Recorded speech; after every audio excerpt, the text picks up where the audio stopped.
Man, every time I hear that song, dude, I get it's a catchy tune, as they would say. I love it, man.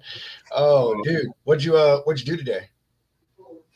Had a happy Friday. How was your day, my friend? Oh, bro, I am still riding cloud nine from yesterday, dude. With with that convention I went to. Like, I mean, I've already told you about it, but that thing just I can't say enough how awesome that convention was, dude. So I'm still riding high on that, man. And got a customer today I've been chasing for a while, so that was really cool. So I had a happy Friday myself. And look at that, Laurent, what's up, man? Well, Laurent, what's going on, how you doing, man? Dr. Gray, what's popping, bro? What's going? Oh, Robert, man, Roboto, man, where you been, bro? Where have you been? You know me, I've been hiding under a rock. I'm hiding from the sun. I'm around here trying to stay cool. Is it hot up there? Is it hot up there in Arkansas? Man, hot ain't the word, bro. You know what I'm saying? We close to Texas, ain't we? Well, I mean, but you're like northwestern Arkansas. Well, I got that Texas. That don't really change it. Yeah, it was 111 degrees today. Don't you see I got blacker today? Damn. It was like, I think it was, I don't know, 104 or 5 here. I don't know, something like that. So when you're in Texas, you just, in the summer, you just expect for it to be 6 digits every day. So, yeah. Or 3 digits. 3 digits. This time of year, I try to run from Texas, bro.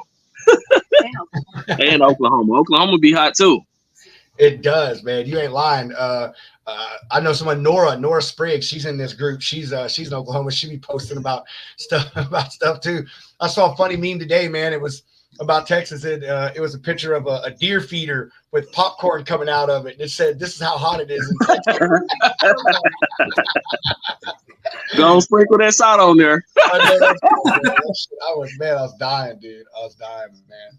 That's classic. Dude. How was your day, Laurent? I mean, honestly, bro, it started off cool for me, so I was happy. You know, the temperature was kind of cool. We was like in the 80s, so I was cool. You know, and then it got hot, and you know, I had to run and go do a quick load real quick. And you know me, Rob, this time of year I ain't trying to walk outside the house. So, take a little extra money to start that truck up. I'm trying to tell you, but you know, we got some decent relationships up here with a couple brokers, man. I was able to get what I needed. So, you know, it was worth me going on out here in the heat, even though it was super hot. But it didn't take me long to get done what I had to do. It was a little load that went 2.5 miles, man. I made like 500 on it. So, you know, I remember you telling me that earlier. Yeah, it was quick, bro. So I couldn't turn that down, bro. I think I was going like a whole hour and maybe an hour and 10 minutes. That's what I was about to say. I think you told me earlier you was going for like an hour for $500. Went 4 miles round trip. That's 4 miles. That was the whole trip. Yep. I bumped the dock as soon as I got in the dock. You know, I helped the guy throw the pallets on there. One but 6 skids, and got over there to deliver, helped them get it off, and shoot, I was on my way back to the house. So I would say I had a great day, honestly. That's good, man. That's good. That's what it's all Sevi, about. what's up, bro? Man, Sevi, him and I served in the in 101st Airborne together, man. Appreciate you watching, Sevi. Hey, that's what's up, Sevi. Thank you for your service, bro. Yeah. 101st Air Assault, White Currahee. Yeah, it's hot, bro. You got to keep that towel. You know, you got to keep that towel. I'm in the house. I'm in the house, and I got one, bro. My office window, dude, it faces the rising sun, man. But see, you got grown kids in your house. You can tell your kids to shut the hell up, and they'll be quiet. I still got all mine under 12, and you know, I'm trying. they wanna come where I'm at. So I can't do all that like you do. And I ain't got that type of freedom yet. I ain't got my clearance yet. That's why I'm always outside, man. Is because when they were younger, that's how I got quietness. I just went outside. Definitely. And I've been doing this now 12 years, bro. Like my garage is my home. I spend most of my time out there or out here because my kids, they just drive me crazy. I ain't gonna lie. They always loud. Something getting broke. You get tired of it. Kick them outside, man. Give them a rock and a stick and tell them to throw it at something, man. It's something wrong with these kids nowadays, man. You give them a rock and a stick, they just look at it. Back in my day, man, a rock and a stick, man, that was like having an excavator and a diamond mine. Yeah. Sebi, if you wanna get cut, this is how you get cut, Sebi, right here. Don't be putting that in our face. Let's see what is thanks for moving America. You're welcome. You're welcome, Chad. You're welcome very much. Laurent is a carrier and an ex-broker, and he's a fellow veteran. So definitely. I try to do it all. I think of trucking a lot different than a lot of people do. To me, it's an opportunity to come home. It was an opportunity for me to come home and serve, and continue service. I know a lot of people don't look at it like that, but I do. I enjoy it, and I appreciate that, guys. I appreciate that a lot. Absolutely. So I don't miss my brokering days though. You shouldn't. Hey, I don't know. I it has its days. After yesterday, though, Laurent, and what's going to happen next week, bro, when I go to this next convention, man, I'm going to tell you, dude, it is on and popping. People talk about finding their niche freight, and, like, I just found my niche, like, prospecting way. You know what I mean? Like, dude, I'm telling you, bro. So, yeah, it has its days. I think my days. I'm definitely excited for you, man. I want you to get all the freight in the world so I can come over there and haul some of it for you. Dude, hey, hey, I still got that list that you gave me, man. That you and Elise gave me of the people up there. I just, man. I got a couple more we need to add to that list, bro. I got a couple more because we had some new companies come in. Yeah. If you need some people that need drayage work, holler at your boy. You said where now? I said if you need people that need some drayage work, holler at your boy. Okay, now. Okay, for sure. Dr. Dre. Hey, where's our, Dr. Dre?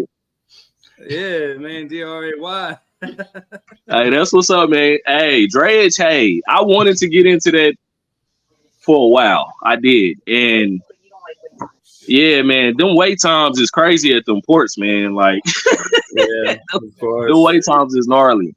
But hey, if I hear anything or run across anybody, I actually think it's a couple people in the lounge. Rob knows about that. Rob pretty much runs it. That also get into drayage and stuff like that, man. We'll throw a couple posts up for you, Chief. I do. I need to pull you. I need to pull you into Laurent's groups. We were just talking about your and Elise's groups, like when the show started, right before we started. I need to pull you in there, man, because there's not like shippers and stuff in there because it's all carriers and everything. But like, right. I mean, dude, if you got loads, you need good people to run them. You know what I'm saying? So straight up, man, I need some good carriers. I don't run that. That's a hard thing to find nowadays, bro. Like that is an impossible thing, almost impossible thing to find. The word carrier and good almost don't go together anymore. So that's what we're gonna talk about. That's why I call them partners, man. Carrier is a bad word, just like broker is. I'm trying to tell you, it's becoming something. We got to find another name for ourselves. Like I don't know, transportation specialists or something like that. Transport operators. Something. We got to figure something out because there's such a negative connotation wrapped up in and we lost a lot of our good carriers. We lost a lot of good ones. And we're, I hear it all the time from brokers and even from my customers. You run into two types of carriers right now. You run into the ones that's just sketchy as hell, and that's the only way they survived. And then you got the ones that's like barely hanging on and trying to be positive, So yeah, it's negative. Man, that's what I wanted to touch on tonight, Laurent, was like broker carrier relationships. And all of us can talk about that. Hunter and I are both brokers. I mean, I was a carrier for 10 years or a driver for 10 years. I mean, LaRon, you've done it all just like me, man. You've done the carrier side, the broker side, so that's Right. something I wanted to touch on tonight because of exactly what you said, man, is, dude, the negativity that surrounds the terms freight broker and motor carrier. It's not good. They're not good terms to hear anymore, man. From a lot of people, man. From carriers don't like hearing the word broker. Brokers don't like hearing the word carrier. Shippers don't like hearing the word broker or carrier half the time. You know what I mean? And so yeah, that's what I wanted to touch on, bro. Was things like that, dude. Well, the crazy part about it is, we've gotten into this mindset where, we feel like we don't need each other. You're right. But we're both, important parts of the ecosystem, in this freight world that we call transportation. So we both got these negative ass connotations, and neither one of us want to, understand it's not going to get any better until we sit down at the table and bring, go ahead and put it out in the open and start treating each other with respect. That's what that's where it starts. It's not just the brokers. It's not just the carriers. I always say that, it's like black pepper. You got a little bit of, everybody pitching in there. You got some white and you got some black, and it's that's what makes up this shit we're involved in. It's crazy.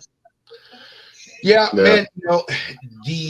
This whole relationship, tumultuous relationship, bro. Like, this is a toxic relationship between brokers and carriers right now, man. And dude, it seems like no matter what points the other side makes or what the other side tries to do, not enough people on either side try to do the right thing to help fix it. And it's, you have brokers like the big people, man, that they just continue to exacerbate the problem. You know what I mean? And just right.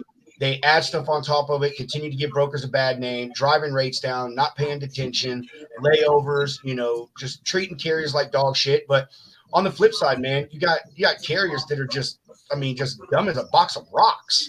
That are just, they screw up everything from the word go, and then they call you and complain about how they want this extra money for, this or that or the other thing, and I always say, those are the same people that'll sit there and say, I'm worth $5 a mile, when it's like, dude, you shouldn't even have a CDL. True. Facts. Good, fast, and cheap. That's how, that's what Lisa and I, that's what we always preach is, you got to, good, fast, and cheap, you can only get two. And most of these guys can only do one, and that's just being honest. Yeah, dude, you're right. That's facts. That's what I keep telling Rob, man. Like, if you're a salesman, you can have a silver tongue, but you got to know the operations in order to make it here. Because there's a lot of people out here that, you can sell all day long, but if you don't know what's really going on in the background and you get that call at 10 p.m. and you don't have your back office, you ain't going to make it. And you're just going to fuck people over in the long run, man. You have to be dedicated. That seems like what we got going on right now is just a bunch of people that's, the scamming is at an all-time high, which, Rob, I'm not going to go too far in there because we talked about that earlier, but the scamming and the fraud and it doesn't seem like anybody, the majority that I see out here, and I'm not saying it's not no good carriers out here. I'm not saying it's not any good brokers out here, but the majority of what I see out here are folks just, they ain't trying to do conducive business. They not, they're not worried about they fellow brother and sister in this game. Everybody's just trying to make their money and run. And exactly, they're trying to make a quick buck. Exactly. They can. And transportation was never designed. Transportation was never designed to be able to do that. It was that was never its purpose. We are people that have been charged with servitude. You see what I'm saying? Whether you are a carrier, a broker, or whatever, a dispatcher, and Rob, how I feel, that's another conversation. Yeah. But anywho, we're charged with servitude. We're charged to, serve our country, our fellow countrymen. We got a hell of a responsibility on our back, and we're I feel like the majority is kind of losing focus of that.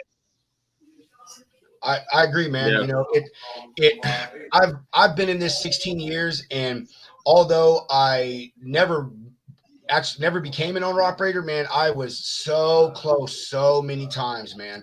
And but I help a friend run a truck right now, so I know what y'all go through. But you know, I've done everything, man. I've seen a lot of things change in this industry, and dude, over the last 3 years, it's been flipped on its head, man. The professionalism in this industry on all sides, like it's almost non-existent anymore, man. You have you hit it on the head, Rob. Yeah, you have these people, man. I mean, you have brokers. You have these brokers that come in this thing, man. They don't know lickety split about this industry, about this game, nothing. They were told by somebody that there's money in here. There's a freight broker. You can make $100,000 a year your first year and be driving Ferraris and all this stuff that is just absolutely not true. And you know, and they come in this thing and they ruin it because they get taught the wrong tactics. You know, it's all about the profit margin. It's all about this. It's all about that. And in none of that they talk about what it's really about is service, not only to your customer, but to your carriers, you know, right. Integrity, accountability, reliability, you know, honestly, Deron, the 7 Army values, like that's the exactly industry is missing, you know what I mean? And I feel that it goes the same way with a lot of these new carriers, man. They got in this under false pretenses. They had no idea what they were doing. They, you know, and it's ruining things, man. Man, you gotta look. You know, I love you to death, Rob, but you said it, and I appreciate you and I salute you for that because you know, we had this influx of carriers coming in and people not knowing what they're doing, and now we have that reputation. Same with the broker. We have a reputation for not knowing what's going on, not understanding the analytics, not understanding the business. You know, and I'm gonna be honest, I got to swing the pendulum the other way. We had a giant influx of brokers as well. That's kind of tapered off, but it's the same thing. Every day I wake up, when I get on the board, even if I don't need a load off the board that day, I see some brand new brokerage with some crazy name out of mostly California. Glendale, California. No offense to Cali, but and you know, everybody just thinks you can come in here and get rich. Most of us do this because we love it. Agreed. Amen. Yeah, bro. Yeah, 100%, man. I'm with you. I am one of the few people that like you had touched on earlier, that understands the importance of our industry and each piece that of the puzzle that us, or each part of the machine that we each play, man. The carriers, the brokers, the shippers, you know, the freight forwarders, all that.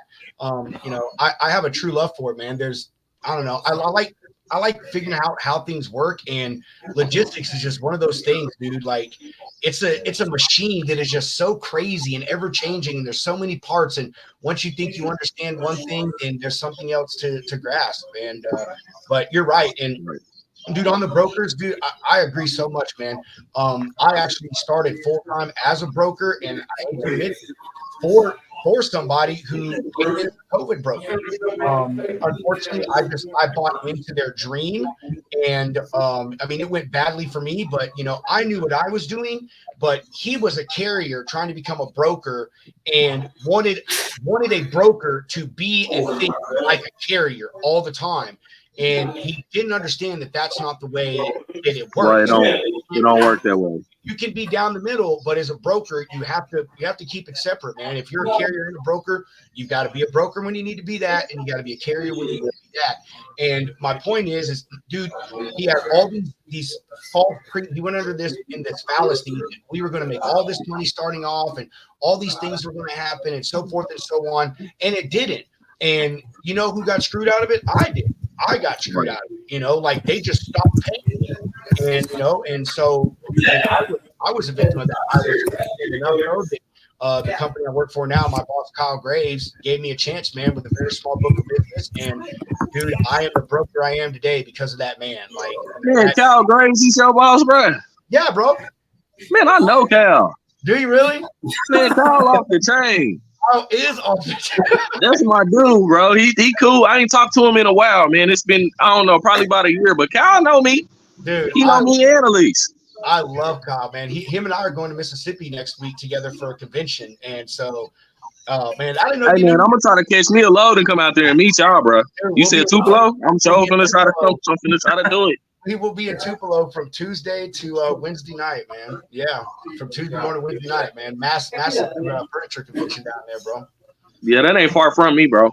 I know it ain't that far. It ain't that far at all, really. Not. But that's funny. I didn't know you know Kyle, man. He's amazing. But point is, like, you know, that's why I am the way that I am as a broker, man, and why I'm fair, man. Why I'm transparent, you know. And but at the same time, you know, I think about profit and stuff, you know. And I deal with a lot of people, man, a lot of brokers. I talk to a lot of them that they're just trash, man. You know, because I deal with them as a carrier too, because I help my buddy operate his truck. So, man, I talk to him all the time, man. So all the complaints that you guys talk about, Laurent, like I experience it myself, man. And to me, I feel that makes me a better broker. I'm gonna be honest, and because that's all I hear is that, you know, just from a carrier standpoint, and you know, all I see is the bitching and the complaining and the. And, you know, the belly aching. And honestly, to me, I'm kind of sick of it because are things messed up or is it hard out here right now? Yeah, but you either you do what we always did. You know, you lace your boots up and you get with it or you lay down. You see what I'm saying? So it you know, it's the average American out here right now is struggling. Yep. So how can we be any different? You know, and there are things that we could do to make stuff better. And that's being on, you know, some sort of accord, even if it's not the same accord, but being on some sort of, having some sort of understanding. You're like, yeah, that would make things better, but that's not going to just make it a perfect world. You see what I'm saying? Everybody got to make their, you know, they got to make their living. So, you know, with the carriers out here, you know, I'm not, you know, trying to discredit what anybody's going through or anything like that, but we can't just, you know, sit back and keep complaining and crying, and not be willing to do anything. You see what I'm saying? Or at least sit down at the table and have a conversation with our counterpart to see if we can get some sort of understanding. So Laurent, from your standpoint, man, what are the things that you see wrong with the broker side? Well, here's the thing. You got to understand this. I've seen a big transition with the brokers this last year. So I've seen a lot of brokers that were, you know, that I consider less than desirable go out of the door. So, you know, right now you know, the brokers that I'm dealing with, I'm cool with. Like I don't have nothing negative to say about them. You know, yeah. Do you have the regular, deceit and things like that? Yeah, but carriers do that shit too. We lie to each other. Well, expand on it, Ron. I mean, and you know, I'll chime in with my point about the carriers, or you know what I mean. Dude, like expand on the things that you and Elise and I talk about, man. That you know, y'all say brokers try to do to y'all and stuff, man. And I would say the biggest problem that I have with brokers right now is a lot of them being so new and not understanding what's really going on out here. Not being able to properly go out here and bid on the freight. You know, that will be, you know, the biggest thing I would say. I do deal with, you know, every now and then we'll have somebody there to try to pull the wool over our eyes and things like that, and, you know, tell you something that's not true, or try to beat you out some money or something like that. Or, you know, detention not being paid and stuff like that. You know, we go through those types of things too. But overall, I don't feel like that's the consensus. A lot of these new brokers too, man, they don't know how to talk to their customers. So like you never know what you're dealing with on the other end, because like you're talking about detention, or like if they give you the wrong times, don't know the correct questions to ask, then that's going to put you in a sticky situation. Like the rate might make sense, but if they're not open after 2:00 on a Friday and you got to wait until Monday, that not only messes up your schedule, but that's. Now, I didn't have some crazy shit like that happen. Actually, the place I was going to today, they sent me in there roughly around 3:30, and I was thinking I had been there before. I'm like, this place closed at 3. Like, I went through this before, I couldn't pick up. Luckily, it ended up being another place, and everything was cool. But, you know, you go through that sometimes. I would say like for as the carriers though, you gotta find those ones that you want to deal with. Because everybody ain't worthy. Just like with a broker, everybody ain't worthy of coming and picking up your load. So for as a carrier, everybody ain't you ain't everybody, just because a person call and say, hey, I got a load, that don't mean you go bump the dock. You see what I'm saying? Like you gotta and carriers are stupid like that. You know what I'm saying? A lot of this stuff that when we think about the things that carriers say and stuff like that, that stuff be true, but you accept that though. Yeah. You see what I'm saying? Like So we've talked about this from like a broker to carrier standpoint. What are some things you look at as a carrier to find out what broker is worthy to work with? Well, the first thing is I check everybody reviews. I want to see your reviews, and then I go back. I look at your credit score. That's important to us over here at Batiste Transport and Logistics. I will get online and literally see what people say about your company. I try to give everybody a fair shot though. So, like, what if you're working with like a TQL of the world? LeRon don't work with TQL. I don't work with TQL. his wife Elise would cut him. Yeah, man. Like you done brought up TQL. You trying to get me killed, bro. My wife can hear this conversation. Have I ever gave them a shot though? Yeah, but no, I don't fool with them. I hadn't fooled with them in years. So like bigger brokerages though, like what, like obviously. Well, here's the thing. And this is what I found out over probably the last 4 or 5 years. Okay, so sometimes a brokerage might not be worth a damn, but you can find somebody over there and build a good relationship with them though. You see what I'm saying? I have found that to be true. Sure.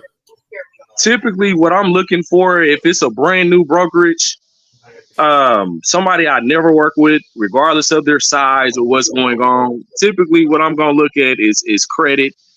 I'm going to look at the reviews. I'm probably going to call a couple of my carrier friends and see if they ever haul for them. I might even holler at Rob and be like, hey man, you ever heard of this brokerage, and see what's going on. I typically try to give everybody a fair shot, like no matter the size. That first encounter is everything though. You tell me a lie, I'm gonna hold you to it. Yeah. Cheers to that. I'm taking a little pickleback shot here real quick. There you go. It's Friday. Hey, brother, that's the beauty of the Logistics Lounge, man. You ain't we try to keep it professional, but at the same time, man, everybody's got a personal side, bro. So, man, I mean, hey, I'm drinking a beer too. That is the business, man. I got a little Moscato in this cup. It ain't there you go, man. There you go. It ain't a little wine glass, but you know what I'm saying? I ain't that bougie. I'll put mine in a cup. So, ain't nothing fancy about this industry, man. You're trying to get fancy on me. I'm trying to tell you. Dude, matter of fact, talking about this after we're done with this conversation, I'm gonna tell y'all about some of the shit that happened at this convention, man. It's gonna fucking blow your mind. Anyway, so I'm gonna touch on it from the carrier side too, because like I said, I run a truck as well, man. And I'll tell you, some of the shit that I see, bro, is man, Hunter touched on this, and so does everybody else, bro. Like, what the fuck are these brokers thinking when they fucking rate this shit? Well, and that's what I was saying, Rob. That's my biggest issue right now is brokers not being able to properly bid on the freight and properly price on the freight. And I believe that is the result of these brokers just going out here and trying to train and lowball their agents. They'll take any damn body. Well, yes. So I'll touch on this. Bro, let me touch on this. So I've seen this from the brokerage and the carrier side. People that go back to like DAT and look up like rate history, and they try to bring me rates from like 2019, 2017. Right. And try to convince me that that's still the norm. Back to what LeRon was saying earlier, man, if you ain't changing with the times in this industry, it is a daily business. Like, especially like with my stuff with drayage, dude, fuel changes on a daily basis. Mm-hmm. And you got to keep up with that, man. Like, this isn't like a 9 to 5 business. Like, I stay up at night watching YouTube videos. looking up stuff, just as Rob does, just as you do with Ron. Like, you have to stay up to date, because if not, you're gonna get left in the dust and you're gonna end up with egg on your face. You're gonna look like an idiot. True. Yep, exactly. Right. And but I mean, do these, so yeah, the rates, I think that, man, like these brokers, like who do, and I'm a broker, and it pisses me off that other brokers like rate this shit like that. Like, I just want to slap fucking people. Because it makes the shippers or whoever your customer is think that that's the norm. Because I'll tell you.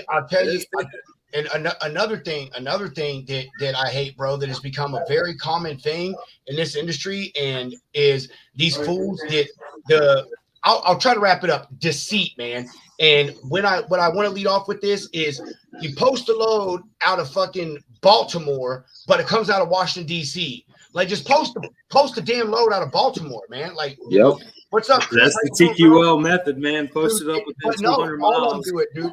A lot of people, even these small brokerages, they do that shit. Can you know? And I'll tell you exactly why. As a broker, you want to know why they do that? Because LaRon, you understand this. Hunter, maybe you not so much. I don't know if you've ever done traditional freight brokering, but one zip code can be a major difference in a man. Tolls, bridges. No. I mean, it could be the difference in a person coming and want to come get your load. Well, but what I'm saying, and then you call it, or how many trucks is available. I will use if I'm posting in Nashville to Atlanta, but it's really going to bumfuck Georgia. In between Macon and Valdosta, you're where's your backload going to come? If you both just shut the fuck up for a second, I'll explain it. Oh, sorry, Rob. Sorry. Anyway, what I'm saying is, and here's an example of a load that I run right now. I have a load that picks up in Kentucky and goes to Maryland. The lane rate from zip that it actually picks up from and the zip it actually goes to is about $2,200. If you change that zip to the next zip code down, the rate now becomes $1,700.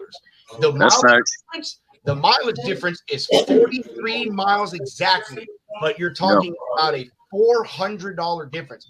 That's what I'm saying, is they'll post the load out of Baltimore because the lane rate out of Baltimore is less than the lane rate out of, which I'm not looking at that.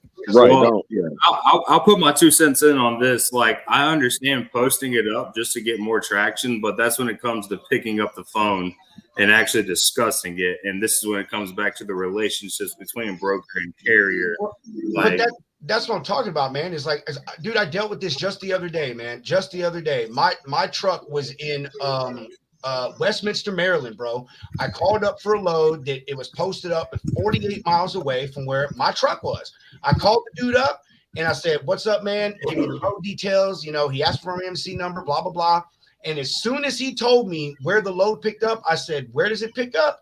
And he said, he told me again. I Googled it.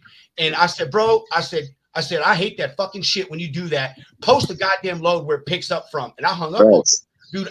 Dude, the rate was good, and I probably could have got more money out of them, and I would have done the load. But honestly, that first thing, bro, that I'm one of those people. You starting off with deception. You lie to me from the start, you're gonna fucking lie the rest of the time. And so that's what I mean, bro. Is so that the deceit, man, the deceit with brokers, you know, about where loads pick up to, loading times, you know, you hear all the time, "Oh man, it's a quick, easy load. You're in and out in 2-3 hours, or you know, in 30 minutes or an hour," and then it ends up being 2-3-4 hours. You know. Hey, hold on. You just fired up Elise, so you just fired up Elise, so she wanted, you know, hold on, because you just hit a you hit a nerve with her, so you know, sis, put her on. I need to see my sister. You know? Okay. Hey, so I do all of our dispatch, and because we do more or less like a 300-mile radius, right? We do trip sheets, we don't do logs, we do trip sheets. It helps with our insurance. It actually helps with our bottom line quite a bit. But with local stuff, being off by 5 miles when the load is only 14 miles is a big deal. Also that deadhead, right? So you have a load. We do a lot of, we get a lot of calls on Joplin to Kansas City. We're 75 miles south of Joplin. So you're calling a truck that's 70, 80 miles away from your pickup, right? We don't pay deadhead. But you called a truck that's increasing your mileage by over 50%. Right. You have to pay for that. You called me. Yeah, see, that's what I was saying though. Like, the only reason I would ever post a load out of just bigger cities is if it's an off lane, just to get more visibility and more capable, more traction to that. However, if you do work with a carrier or not a carrier, but a broker I want some ice cream. Tries to run you around that, then this guy every day. Yeah, that is an ice cream truck. Every day. Every day. Even in the winter. Could you let your kids play outside? You're like, I'm gonna go ride by the Batiste house. I know they got some damn. Hey. Yeah, but what up? But what I was getting at, though, is like if broker posts it up to wrong locations and sells it as those same locations, then yeah, that's bullshit. And that is a big difference because 75 miles deadhead, especially with gas the way it is now, like shit. Regular fuel is $3.59 a gallon here in the U.S. or here in Nashville. I don't even know what diesel is, and that's it's hovering about $4. Yeah, plus or minus $4. It's going up again, and rates shot down again. They're like, "Oh, we're in an upswing." No, we're not. They're calling me, offering me I can't do it for you. I can't help you. I'm so sorry. I have to tell them, I'm so sorry. I can't help you. And they were, well, what is your rate? They want to know, well, what is the rate? I give them the rate, and they're like, well, that would be going into my pocket. Your rate is going into my pocket. So we have to choose. Do I pay to haul the freight? Do you pay to haul the freight? Or crazy idea. Here's a crazy idea. The customer pays to haul the freight. And that's what I was saying earlier. It comes down to these brokers having a conversation with their customer. What's the value of your freight? How bad do you want to move? Well, they don't do that anymore, and that's the issue. They're scared of it. And that's why, one thing every day, like if something changes, I'm dealing with custom shit out in California right now, and I've been on the phone for 4 days straight, at least 2-3 hours talking about the same thing, just trying to get it worked out. I've lost money, and that's fine. Well, the crazy part about it nowadays, shippers look at it, and I don't know if the carriers is the the issue with this, or it's brokers or whatever. I don't know I'm not blaming nobody, but when you think about the sense of different commodities, these shippers, they expect for a load of canned goods to move at the same rate, raw chicken move, and raw chicken to move the same rate that TVs move, and everything is the same rate. That's crazy, man. There's a lot of people that are handling operations at these shippers that don't know what they're talking about either. Exactly. I agree 100%. And that is the inexperience. Yeah. Like, this ain't just some hop in at back of the house HR job. Like, no. Right. You have to know this. Like, I would never catch me dead behind a desk ever again. But hold on, guys. I want to back up because I know that some confusion got caused. First off, let me go back here. Mike, yeah, man. I do too, man. I mean, I try to rate good enough to where I don't account for deadhead. You know what I mean? Like, I don't have to worry about it. So,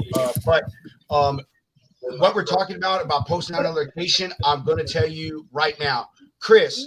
What I'm talking about is when a broker posts up a load, say it comes out of Dallas, but or they post it up out of Dallas, but the load really comes out of Hillsboro, Texas, which is like an hour south of there.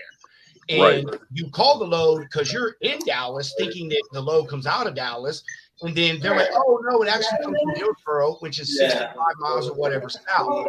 And that's misleading. It's like, okay, well, now I've got to go further to pick up my load. Like, why can't you just post it on the road where it comes out of? And what, to Hunter's point, that especially with big cities like that is exactly what to get more traffic seeing the load, because Dallas has a lot more capacity, and so it'll pull up more trucks. But you have to be honest in that, like, yeah, it's not in Dallas, it's in. But see, to me, that's not the point, though, bro. Like, to me, you're still lying. If I'm a broker, I'm a broker, bro. If my load comes out of Hillsboro, I'm not posting it out of Dallas. I'm not.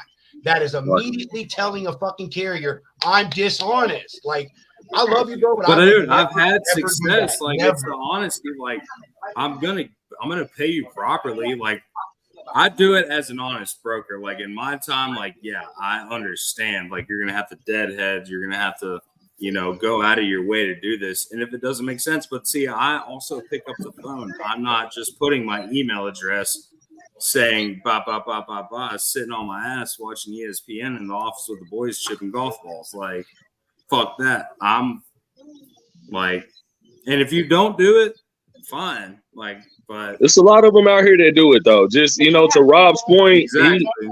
He's 100% right. There is I get calls all the time. Right. We post our truck where our truck is. You do see that all quite a bit. And it is, to me, it's negative because it does go against honesty, and it does waste time. I can see it does. It does. But I'm not I mean, if someone posts some shit like 250 miles away, that's different. Like, yeah, I never had that. It's usually like only 60 or 75 miles, bro. And again, that doesn't sound like a lot, man. And I'm not trying to sound like an asshole. And again, this is me talking as a broker and as a carrier, bro, because I'm both. Yeah. Like, well, I mean, these were in my early days with the dirty TQ. Dude, I mean, TQ. It's just an integrity thing with me, man. It's like someone posting up a car, like you post them a car saying, oh, it's got 25,000 miles. And then when you go see the car, they're like, oh, sorry, I forgot to put a 0 on that. You know what I mean? My man. So that is the way I see it. So to move on, what's this? This is from Mike. Mike is a broker. Can't do that. You lose the customer. There are hundreds of brokers knocking a day that will sweep in a heartbeat. So what Mike is talking about is about having this conversation with the shippers, like you were talking about, Ron, and like you were talking about, Hunter, to where saying, hey, this is what it's going to cost to move your freight. You either take it or you don't. Mike's right, man. I'll tell you, these shippers now, I've said it a million times. If you want to know who to blame for the rates, you can start with the shippers. Yes, the rates on the board are the broker's fault for the most part, but the shippers are the ones taking revenge. I say this so much. Shippers revenge, that's what I call it. I hate this is post-mortem of the COVID case, man. It is, bro. Hey, it was a broker's market, then it was a carrier's market, and then shippers caught wind, and then they started cutting. Dude, it only becomes a broker's market when it's a carrier's market. And I could get deep into this stuff, man. Like, dude, I'm super analytical about our industry and shit. But anyway, we got time. Point is the shippers are the ones doing this, man. Like Mike said, bro, there are a fucking 150 people calling these people every single week, man, asking for their business, and they don't care. You know why they don't care? Because they know that there's so many of us out there that they're going to find someone to move the freight for the rate that they want. And if you, as a broker, cannot move their freight for the price that they want it moved at, they'll find someone that will. And that's just how a free market works, man. And dude, that's happening with Ocean too. I told you today, man, I got that one customer. I'll keep it kind of vague, and just in case they hop in, I doubt they will. But like with the ocean carriers, they lock in annual rates. I cut customer costs today by over $3,000 with almost $100,000 profit in my pocket. But they don't care because it's I don't know. They think it's okay. They have it in their pocket. It's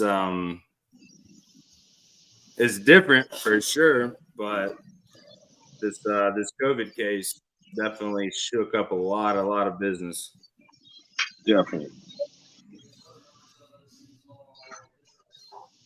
But Rob, we gotta hop on this COVID broker episode soon, man. Fuck my mic. Ron, if you want to join us, we're gonna have a prank call segment for Double Broker Yeah. Carrier. Oh, we prank calling folks? We are. We're gonna prank call it Double Broker. We're taking down the Armenians, brother. Yeah, man. You know, I'm down for that. We're gonna prank call it. We got a buddy on LinkedIn. His name is Jason Rabin. That motherfucker is funny, bro. We need to find one that's like It's so funny. LinkedIn and like invite them to the episode. But all right. So another thing that, like I said, I see as a carrier. And LeBron, I'm saying all this, and you just agree and put your 2 cents in because I've been trying to lead you in this direction in this interview, but you just won't let me push you there. Hey man, we didn't had a lot of interviews before, Rob. And you know, hey. You know I go crazy. The deceit, man, that brokers start off with posting loads out of the wrong place, man. Or dude, I see that they'll post it for various different types of equipment, and they only need one type of equipment. Right.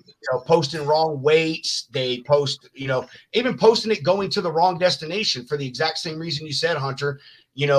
The load may be going to the middle of fucking nowhere, Georgia, but the carrier wants to go to Atlanta. So, the brokers posted it to Atlanta, and then come to find out it goes further. So, stuff like that, man, is crap, dude. The not paying accessories, man, detention, layovers, all of those things, man. And those have become like pulling teeth. And I will tell you from a broker's perspective, and I talked about this last Friday, dude, as much as I hate it, man, like I pay accessories, like I do. And I tell my customers, you're going to pay these. Like, I will not do business with you as a shipper if you will not pay detention, you don't pay tow news, you don't pay layover, you don't pay lumpers. Like, I'm not paying for that shit, because if I am, your rate is going to reflect what I may have to pay. And whether I pay it or not, I'm not giving it back to you. But you know what I'm saying? So the accessories, man, and the rules that brokers have, dude. I see this stuff, man. I had a guy deny me detention because I was 10 minutes late to an appointment. After we had we called, said, bro, we're sitting in traffic. I mean, we're like, dude, we can send you pictures of the shit. We were 10 minutes late. And we were there for 4 hours, and he said, I'm not paying you detention. And don't hold Walmart afraid to show up 1 minute late. It's over. So your order price, they're gonna have to. They're gonna work your. I'm trying to tell you, it's a done deal. I know, but like them big boys. Stupid shit. It's not even the big boys, man. Like it was a little company that did it to us, man. Like, I mean, not like small mom and pop, but it was a smaller operation that did it to us. Right. But yeah, they didn't pay us, man. The fact they don't pay, layovers or tow news sometimes. They try to make up these. No, I haven't done it. One of the things that really pisses me off nowadays, they don't pay for. Nobody pays for drop trailers anymore. They don't. You're right, bro. Dude. Nobody pays for drop trailers. A drop trailer for the same fucking thing as the lane rate. Like, are you? I'm trying to tell you. You smoking? You telling people don't pay for drop trailers? Folks don't pay for drop trailers, bro. Dude, a drop trailer, Do they not understand minimum. That's like your main point of business is the trailer. You ain't making exactly. They don't give a damn. They be trying to give you like $25 a day and shit like that. We get calls all the time. Oh man, we got this load, and the load will look good, and they'll be like, oh, I need a 5-day drop, and I'm like, okay, how much you paying each day? $25, $50. I had a container sit for 5 days, and I paid $510 for storage, for the chassis, and for yard pull. So LeBron, I don't for that. That's money. That's money. You don't work for free. I don't know what you're doing, but go ahead, Rob. Go ahead. A drop trailer is minimum $250 a day. At the minimum. And I'll give you an example, bro. I will tell you, I have a massive retail customer right now. Like, I get their loads all the time, but it's a 5-day drop trailer at their receiving facility because it's all floor loaded. And you know how that stuff is, bro. Like, it takes time to deal with that shit. And I rate them every single time with the lane rate. And then I add $200 or $250 a day for 5 days. So every rate that I give them, it's like $2,000 over the rate. And the lady even asked, she's like, you're like 3 times as much as everybody else. And I was like, well, I'm sorry. I was like, I know what it's going to take for a small carrier to drop. And you're dealing with mega carriers. You're dealing with Knight and Swift, and I know that because I get her drop trailer report, so I see who comes in and off her yard. But you know, and that's what I told her. I said, hey, like this is what it's going to take. I'm not going to call a carrier and say, hey, I need you to drop your trailer for 5 days, and I'll pay you $200 more than the lane rate. Like you do know that the minimum a truck should make with a trailer a day for long hauls like $1,000, right? Like that's the minimum. Bingo. Operate for a day. So if I'm taking that trailer away from that carrier, I should at least pay them a quarter or a third of what they would have paid. You know what I'm saying? So yeah, I agree that drop trailer crap, man, is just old stuff. Well, and their excuse is on all of the accessorials is you're sitting doing nothing, right? So when there's a particular chicken plant that we take breader to, we do dry, we take breader to them, we have to automatically add on double. It's double the lane rate because our average there is at least 10 hours. So even if you give me layover, how many free hours? How many free hours are involved in, and usually, I think the last time was 16 hours. So yeah, I'll get my 150 layover, but how many free hours? And I can't book a load after that. I cannot, with this particular facility, I cannot book a load. Elise, I was a reefer carrier for the whole time I drove, and I'll tell you, I'm just gonna say this: fuck chicken plants and fuck beef plants. Like, no, you is not lying, bro. Hey, fuck some Cargill, fuck some Tyson, hey, Pilgrim's Pride. Y'all tell me because I was prospecting chicken today, man. But you know what? It's such a huge part of where we live, right? Because we live in Springdale, Arkansas. Chicken capital of the world. It's a huge part of where we're at. You can't do business without doing business with either them or 15 miles to the north is Bentonville. Lowell, Arkansas is a hop, a skip, and we park our trailer in Lowell, right? So Lowell, Arkansas, Bentonville, Arkansas, Springdale, Arkansas are all the same metro. So that tells you who we're dealing with in our area. One of them we don't deal with at all because their rates are killing everything. But when we get some of those loads, when you're asked to do some of these, making sure that we have our SCAT code in a trailer drop agreement with Sam Walton's company. You know, we have to do that because it's so close to home. I might as well drop my trailer. Y'all can have it. I know it's secure. I'll come back and get it. But to sit there 15 minutes from home for God knows how long, and then we have a DC across the state, they get you in and out and on your way. And that's something that we have to think about those things, especially with doing the lanes that we do that's so frequent. I know who we're dealing with when we deal with them. And we have to add that in. And I have to ask, I know a lot of brokers don't want to tell me who we're dealing with. Trust me, we already know. I can give you a list of 3 different ones that are in that area. Which one is it? I need to know because it's going to change my rate. Yep. I've learned here, even in my side of the world with ocean and drayage, like the fourth wall needs to be open with carriers because y'all ain't got time to be dealing with these customers. Like it's how can you get in there? If you've already been there, it'll make their lives way easier. It's made my life way easier. Look, well, that's why I love my market because I know everybody in my market. Okay.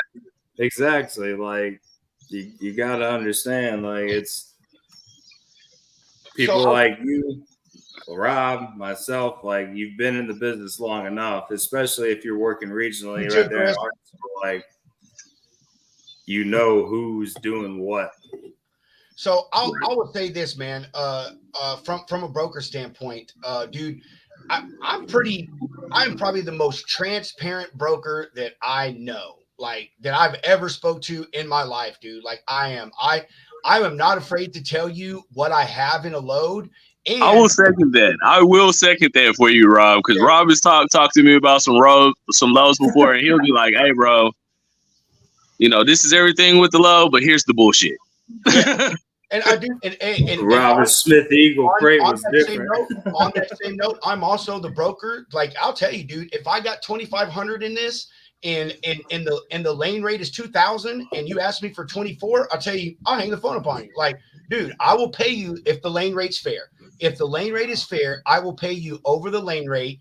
But if I'm the one that bid that and I did the work and I put that rate in there and I did it purposely to make my money, I'm going to take my money. But I will tell you what it is, dude. I mean, I've got carriers, LaRon, even though we've never done business together, you can justify. I can pull on my boy Deontay, my boy Don, my boy Eli. All of these guys run freight for me every week. I mean, several times a week. And they know what I got in it, man. And I tell them, hey, bro, I've got this much. I just want to make $100. Can you help me out? Yeah, man, I got you. You know what I'm saying? But you know what? I got more respect for a broker that will operate like that. There's a company right here locally, and I'm gonna shout them out. Airways Freight out of Fayetteville, Arkansas. They operate just like that, bro. And I appreciate it because, you know, I don't have to do all this haggling back and forth and arguing and all these different things. It makes our relationship is just, it's smooth. But I would say this too to the carriers out there: if you're gonna come with a rate, you need to be able to justify your rate. Like, are my rates higher? Yes, but I could justify my rate though. Okay, I'm one of the only carriers left in that's not big box, that's left in my area. Okay, and I got it. My name precedes itself.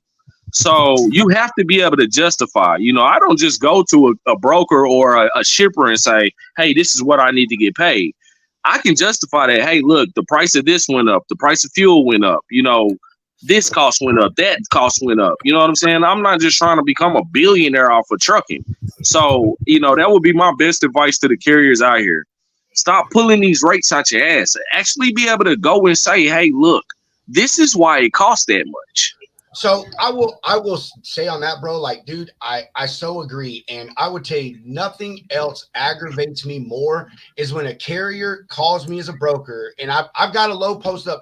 I post all my loads with rates like I do. For one, I want my load high up on the board so I get more traffic, because carrier, I don't care who you are, every carrier filters that load board by rate, highest to lowest. It may be deadhead, but anyway, if I post my rate and my rates are always fair, and you call me and you say, man, I need $1,000 more than that, I'm like that's what pisses me off. And then you come and say, oh, I got this expense, I got that expense. My answer is always the same. That's not my problem. I did not buy your truck. I did not purchase your trailer. I did not purchase your insurance. That's not my problem.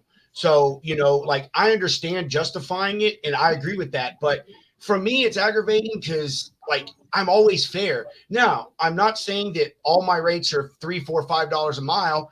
I have to rate it the data that I have, and unfortunately, every broker out here, I don't care who you are, rates off of DAT. If you don't rate off of DAT, and you're an idiot, because that's the only place to really rate stuff from. So they're not all winners, but, you know, I mean, if I can't justify asking my customer for that much more money, what makes you think that I can pay you that much more money? You know, and so I agree with the justification thing, but, you know, I mean, sometimes it's just unreal, LaRon. Like, it is just. I mean, I can attest to that. I will say this though, you know, and a lot of. Thanks, Mike. You know what? I think this is the biggest mistake amongst brokers. You know, and I ain't shooting no shots at nobody, but I'm just saying this is my opinion. A lot of brokers think that no matter what, it's a truck, all carriers are the same. Okay. Yeah, now, when you go to the man, and I appreciate you putting posting me up there, Dr. Dre, man. I appreciate that, bro. That's love. Yeah, boom. But I want to say this, man. When you go to the grocery store and you shopping for cheddar cheese, right? All them brands you see, they ain't the same. You see what I'm saying? Even when you're getting your bacon, okay, your chips, your soda drink, you know what I'm saying? Sam's Club don't taste like Coca-Cola. It look the same, It right? It looked the same. Well, you got me there. You know what I'm bro. saying? I'm from Atlanta. I'm trying to tell you. So brokers can't, you know, I know we scream market rates and this, that, and the third, and you know, you paying just like, okay, a pair. What's the difference between a pair of shoes from Walmart and a pair of Nikes? The age of the Chinese child that sewed them. Okay, and the check, exactly, the checker mark that's on there. You paying for the you paying for the brand. So, you know, people can't continue to, you know, brokers can't continue to look at carriers like, oh man, we all the same, because we're not the same. You got some guys that's gonna get down and get with it for you, and then you got some guys that's gonna pedal around and bullshit and show up late for your load and deliver it late and not communicate with you, you know, and not do what they supposed to do. So you can't put everybody in the same, you know, in the same corner. You know, I interject on that. So, bro, I agree with you 100%, dude. Like, I don't agree more. But as a broker, unless someone is selling broker crystal balls and I just haven't got mine yet, like, there's no way to know what carrier you're going to get. And unfortunately, like, a broker can't go to a shipper and say, oh, hey, I need this amount of money because I know the carrier I'm going to get is worth it. You know, like, shippers don't care. And the data, you can, my guy. Yeah. And let me just interject real quick, because you can. And the thing about it is, and this is another point I want to make to brokers. We've gotten outside of building the relationships, and that's why you can't do that, because most brokers do not actually build relationships. We've gotten into this habit of shopping the freight, and you don't use repeat carriers. This is about who's gonna do it for you the cheapest. You see what I'm saying? So you lose that value. It can be done. I got guys I run for weekly. I got certain folks I only run for once, 2 times a month or whatever. But those relationships are there. They know, hey, when this pops up, call Batiste. He gonna get it done. You know what I'm saying? That is a long-term industry. You got to build those relationships. Exactly. You got to build those relationships. So, I mean, okay, on that point, like, I agree with you there, and I will use the example of the 3 individuals that I mentioned earlier: Deontay, Don, and Eli. All of them are carriers I use for a vertical farming customer that I have in the Northeast. And dude, even my customer knows who they are, like, by face, by name, everything. So when I rate, I rate according to what I know those 3 guys want to make. However, I have established a relationship, and they've established a relationship with my customer. Then my customer knows if Rob brings Deontay, Don, or Eli, and I got a female, Jessica, like, lives in the Bronx, dude, super cool chick. But they know if I mention them, because when I bid, they use a platform, and you can put notes, and I'll tell them, I'm using Eli on this load. I'm going to put Deontay on this load. I'm going to put Jessica on this load. I may be 50 or 60 or $5 or $75 more, and they'll give me the load just because of that. So that's a great point. But I'll say, LeRon, like, I didn't know that when I first started working with them. Like, first time I used Deontay, like, dude, we got along. Everything went great, but I didn't know he was someone I could trust, and it was worth me asking for that extra money. So my point is like, I can't I guess you could lie to a broker or a shipper and say, oh, this is what I want because my carrier is badass, so forth and so on. But, like, what if you end up booking a carrier that's a piece of shit? That's a piece of, well, and that's the thing about it is, that's the messed up part about this business. Everything you do is going to be trial and error, because you at least got to get past the first load. Yeah. And see, I don't mind. Here's the thing. Everybody want to win, but don't nobody want to lose. You see what I'm saying? And in this industry, somebody got to win. Somebody got to win. Somebody got to lose. It's how you take your, exactly, at least how you take your losses and how you take your wins. You see what I'm saying? That's why I say I give everybody a chance. Yeah. If you got an opportunity for me, I'm at least go see it through one time, and we're gonna see how it go. It's taking chances, man. It's taking chances, but we've gotten so caught up in the money. The carrier and the broker. The carrier want all the money. The broker want all the money. The shipper want all the money. The receiver want all the money. Everybody want all the money. And it's not even about money. You see what I'm saying? It's not about money. It's about a survival. Right. Thank you. I fully agree with you, Lauren. I mean, you know me, bro. Like me and you, even when our opinions differ, our opinions are the same. You know what I'm saying? Right. Right. Right. You know, I mean, I get where you're at, dude. I mean, I can't touch. I mean, pretty much every load, every customer that I have, like, even though their loads aren't dedicated and dedicated to me is a load that comes out of the same place and may not go to the same place. Comes out of the same place, the same time, every week, all the time. That's my thing of dedicated. Okay, or it picks up from a rant. Well, whatever. Yes. So, to my point, all of my customers, all of their loads originate, or most of the loads originate from the same place all the time. And I am the type of broker that I established me a small carrier pool. I'm actually one of the few that when I say I have a carrier pool, I actually fucking do. So I establish carrier pools and I do build them relationships, man. Every single load for every single customer that I do, excluding one, I know every carrier that I use on it, and I use them repeatedly. I have a load that goes from Ohio to Arkansas. It's a load, a bag of minerals, and it goes to the steel mills in Blytheville.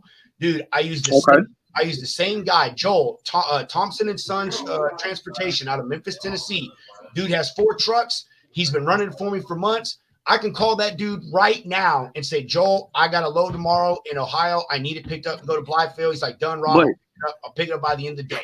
So, Rob, the issue is, though, you're doing that. The majority of them out here aren't doing that. They shopping the freight. That's what I'm trying to say. Is that, like, you know, seeing who can do it cheaper.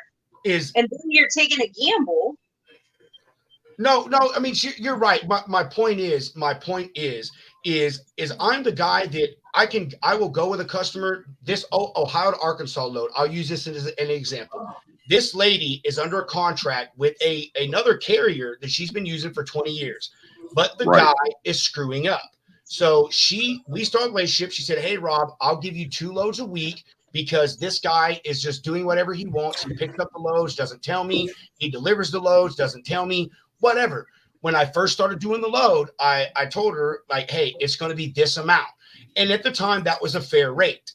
And then when I found Joel, and Joel ran it for me for like 3 weeks at that rate. And he said, "Hey, Rob, I would like another $100 or $150 if you would, please." Because he has to deadhead like 100 miles. So he's like, "Bro, I'd really appreciate that just to throw it in my tank." Dude, I went to my customer. And mind you, the rate I gave her was $25 less than what she pays this other carrier she's been with 20 years. And I told her, I said, I need another $200. I ain't going to lie, because if he's going to ask more money, I want more money. Yeah, you got to get you some bread too. I said, I need another $200. This carrier, I will use the same guy every single week. For both your loads, he will pick up any day that you want and deliver it either to the steel mill or she has a warehouse 20 miles away. And dude, and I told her, I said, I've been using this guy for the past month on your load. And I was like, and so that's why I want it. And she goes, okay, is he, do you think he's worth it? That's exactly what she asked me. Do you think he's worth it? And I said, yes, ma'am, I do. And she said, okay, I will give you another $200. So, you know, like, I am not afraid to like rate a load at one thing and get a good carrier. And the carrier said, "Hey man, I'll do this for you every week, but I need a little bit extra money if we're going to be dedicated." Bro, cool, no problem. As long as you're going to take care of me, and all I got to do is send your ass a tender once a week or 3 times a week or whatever it is, and then I ain't got to worry about it. I will give you the extra money if my customer, you know. So, but that's just me, man. And back to the point is that when we rate stuff, though, we don't know that, man. Like, I don't know if I tell them, hey, I need that $2,500 because my carrier's worth it. I don't know if they are. I could make an ass out of myself. But on that note, a lot of brokers won't go back and say, hey, I'm doing this load for $1,900, but I got this carrier. He's been doing it for us for, 3 weeks, 3 months, whatever it is. And now he wants a little bit more money. They've done a good job. I think they're worth it. Will you give me more money? Not all brokers will do that. This is what I've been telling you, Rob. If they will, a lot of people in this industry are inherently lazy. And what I learned from one of my last companies is you are only as good as your last load. So you got to treat every load like it's the first one with the carrier and your customer. Like you got to take care of them. Like, you know, they've been running with that person for 20 years. They probably haven't checked on that because it's clockwork. When's the last time they checked in? Who said that? Mike, I agree. Dedicated should pay more if you get the right person on it. And then this comment you bounced off of, but a majority of the market is spot. So let me tell you that, bro. My system, I'm gonna start calling that the Pedro potato system. I think it works both ways, man.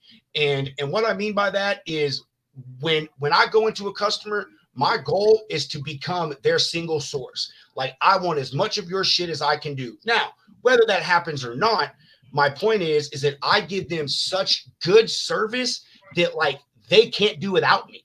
And and the thing with that is that's when I'm able to go and ask for more money. And even when they don't like it, I'm able to justify it. But like, hey, dude, don't I take care of you? Do all your loads get picked up and delivered on time? Do I do this? Do I do that? All right, well, cool, man. Although so-and-so may be telling you they can do it for $200 less, do you want to risk giving it to so-and-so now and not know what's going to happen to your load? Or do you want to give me the $200 extra and know that Rob and Rob's carrier is going to take care of your shit? So I do it on everything, bro. I do it all my customers because I know my worth, and I make sure that I find carriers that know their worth and that are worth me working with. So, and with that said, I'm not going to let a customer take advantage of me. I say this all the time, and I swear to God, and I swear, but I say swear to God, but I swear to this, I turn down freight all the time. I am not going to move your cheap ass freight. You can take that and shove it up your ass. I don't have time for it. I'm not going to embarrass myself. I'm not going to embarrass my reputation. And I do mean reputation because a lot of carriers know me. They know my name. They know my company, and they know what to expect from me. And I am not going to lower my standards just so I can have your business. Your business is not that important to me. If you want to be a cheap asshole, you can give it to somebody else. So, Mike, it works both ways, bro. It does, man. I mean, I really think it's knowing your worth as a broker and knowing your carrier's worth, man. And being fair as a broker to yourself and to your carrier partners. And, you know, honestly, I'm not saying that if your customer won't pay you that extra money to kick them to the curb, but I would definitely say that like you become less important in my eyes. You know, like if you're not going to pay me what I know it's worth for me and the carrier and so forth and so on, then like you don't value me. How am I supposed to value you if you don't value me? So any fucking way. Correct. Who is that? Mike said, did that to myself this week. Got a few hundred more for each lane the next few weeks because of the produce push here and keep my carriers happy. Exactly. Dude, there's another thing. Seasons, baby. Seasons change in this thing, man. Rates change, bro. The start of produce season, the rates are not the same as the middle of produce season. They're not the same as the end of produce season. You know, and that, yeah, bro, that's another thing. I will adjust my rates anytime that I see the market adjust. And I'm a broker. I educate my customers, bro. I tell them, I will send my broker snippets of that and say, hey, this is what the carrier is supposed to get paid. I need $200 on top of this or $100 on top of this. You know, this is why, bro. And, you know, maybe the load is $1,300 this week, and next week I charge my customer $1,500. They're like, why, Rob? And I'm like, because the new data came out, man. The rates have gone up. The lane rate has changed. This rate, or, you know, and I explained to them, this lane, it goes up and down. It fluctuates. It does this. I educate my customer, because if all you're doing is telling your customer, oh, I need more money because the carrier wants more money, well, that doesn't hold water. Educate them and explain to them, man, this is the way the market works. I know you need to make your profit, but the market doesn't care about that, you know? So you got to make the decision whether you're willing to let your freight sit on your dock or you're willing to pay a little bit more money. And if you want to let your freight sit on your dock, that's fine. I'll put you at the bottom of my list of loads I'm working. You know? Well, that's the thing, you know, people got to stop wasting their time with things that, you know, aren't going to get done in the first place. You know, I see some of the most ridiculous stuff posted, you know, on the board. I've seen loads going 30 miles paying $125. Like, why even waste your time doing it? You know, but I think I think that the biggest thing to be learned for, for carriers and brokers a lot is, we're not all going to line up. Just because you got freight don't mean I'm supposed to work with you. Just because I got a truck don't mean that we going to be a perfect fit. You got to find what works for you and find who works for you. So, that's my biggest thing. We all got different, costs. We got different price points. We all got different desires. You just got to figure out what works for you and get in and find your niche and rock with that. That's how I look at it. I'm with you on that, man. I mean, I don't, my niche as a broker is freight. But I'm with you, man. You got to get in where you fit in. And before I continue, Dr. Drizzy, he's got a cut in a minute. He's got a booty call he's got to go to. And I hear you, my guy. Hey, night, and I'm feeling. Stay me, bro. We got so much to talk about. Are you gonna stay, LaRon? Yeah, I'll be on here for a little bit. Sweet. All right, bro. Awesome. But I might hop back in. I'm shoot, look at that. He said gonna bust a quickie. Hey, be careful with that, bro. Man, that's so funny. Oh, man, it was definitely a pleasure meeting you, bro. I definitely want to. I definitely want to talk to you more, man. Because, like I said, dredge is something I've always been interested in. So, friend request on Facebook, dude. Man, hey, you know what? I'm gonna go check it out. I'm not big on, locking people in and stuff like that, but I'm gonna definitely lock you in, bro. You seem like a great guy, bro. I try to be. But I'm crazy. You gotta be in this industry. I know, right? I'll holler at you later, Hunter, bro. We'll catch up on Sunday. All right, bro, my guy. Love. So, actually, hold on, Ezekiel. Give me 1 second, Zeke. So Mike, man, that's a good minimum, dude. I mean, honestly, I have a minimum. Mine is 500. Like, I don't care if that shit goes like around the block, $500. That's my minimum.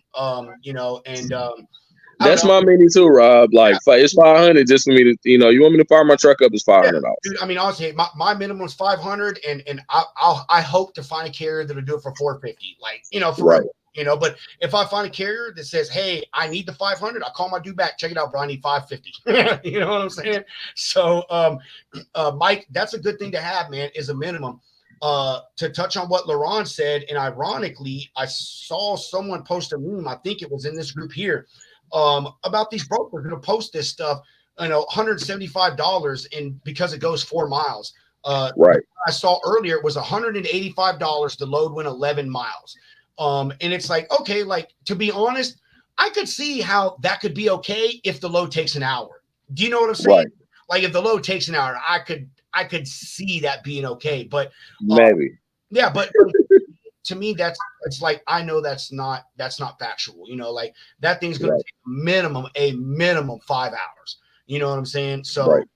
I'm going to try to pay a carrier $450, $500, whatever it is. But I like that, Mike. A minimum is a good thing to have, because it sets a standard with these shippers. The vertical farming customer that I got, they got a couple loads that go from northern Baltimore down to Jessup, man. It's like, I don't know, I think it's 38 miles.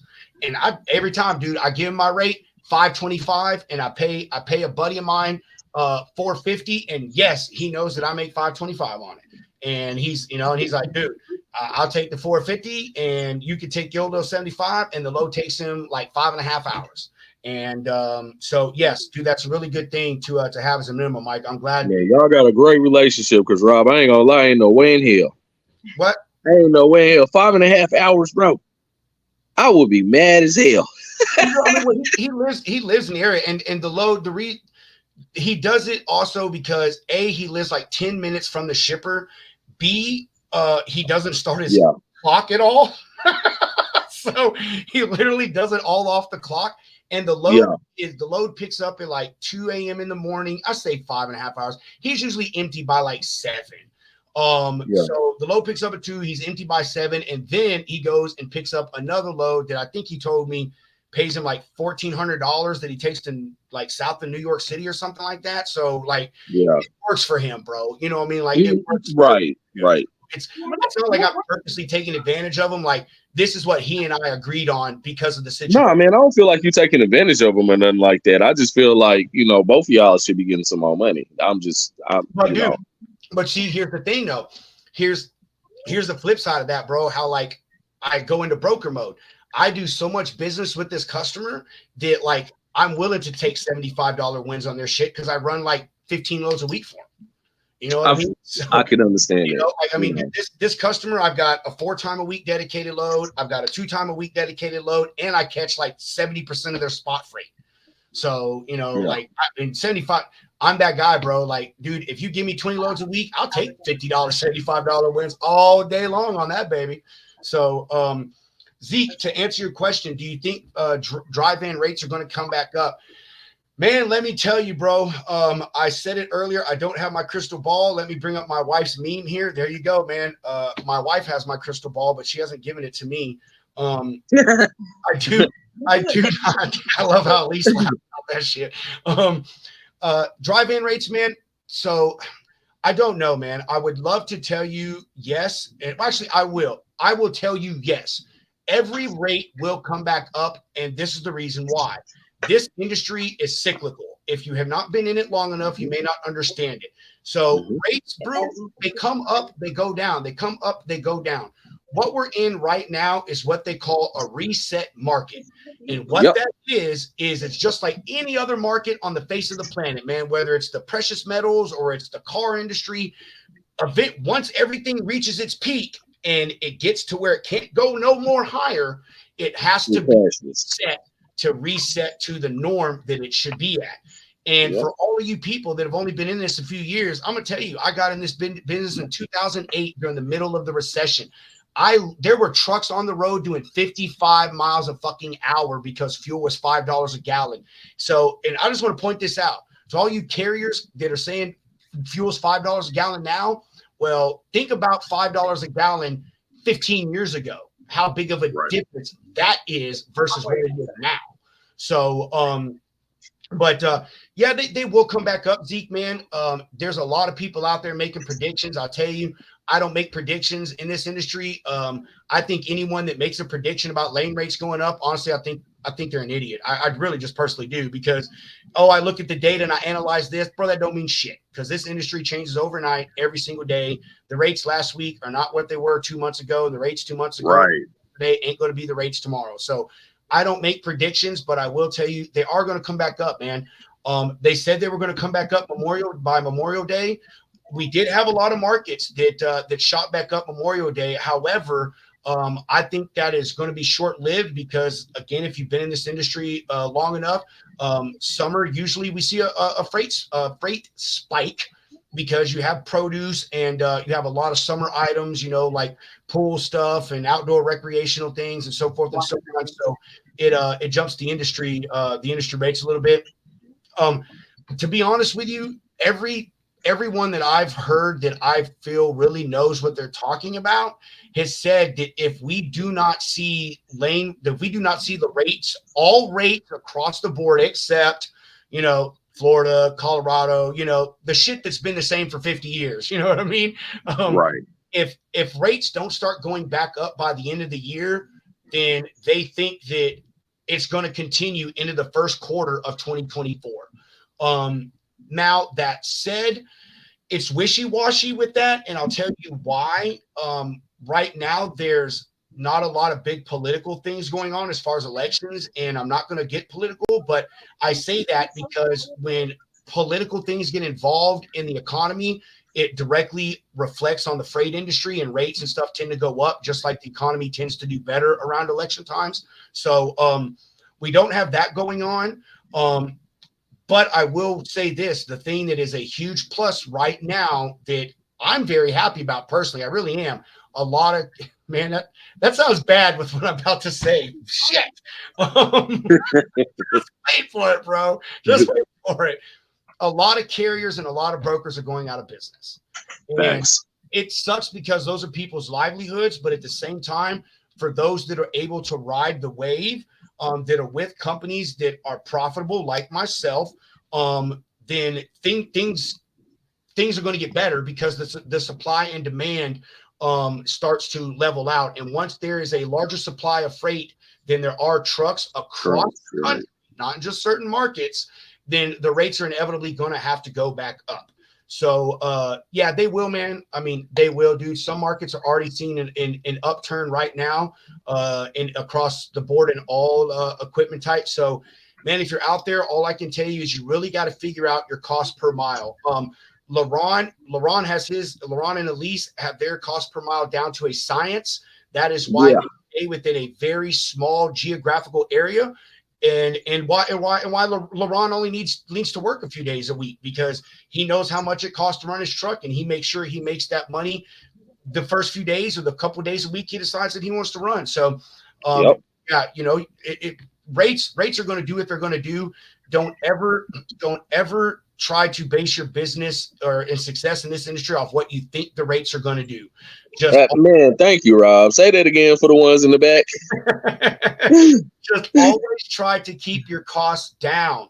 I mean, I know it's something to say, but I'm telling you, man, a lot of you carriers out there, you're fucking transactional based. You think about one load at a time. You're not thinking about the big picture. You don't know what it costs to operate your truck a month. And I'm not talking about just insurance and your truck payment. I mean, how much fuel every month, how much tires, all this stuff. But we can get into that later. So, Zeke, let me say this though, Rob, before you go too far, because you hit it, but you know, we got to knock it out the park. And this is carriers and brokers alike. When, you know, this is a very, you know, trucking is volatile. I don't give a damn if the market's good or it's bad. It's going to always be volatile. So when you know, brokers and carriers alike, when you're making that money, you got to be mindful. So you can see the other side, because it's going to be slumps. There's going to be peaks.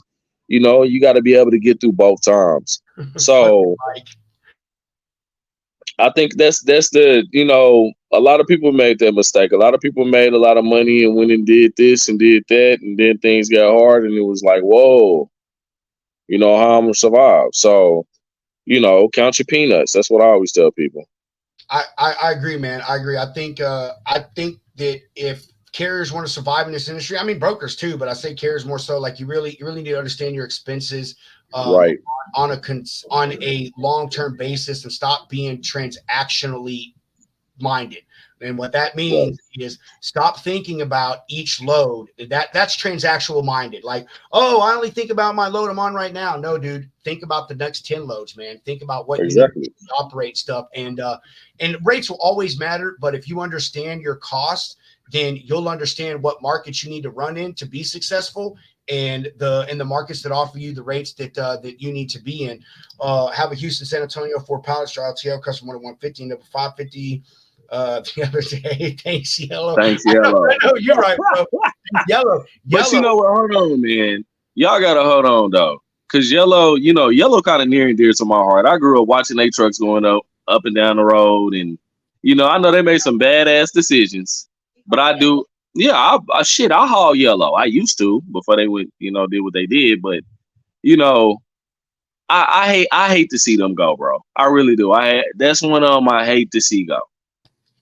I mean, so I will say this, and again, I'm not trying to sound cold-hearted. My wife says I'm so cold-hearted to people, like even on this whole actors, screenwriters fucking strike. But anyway, yeah, don't get me started on that, Rob.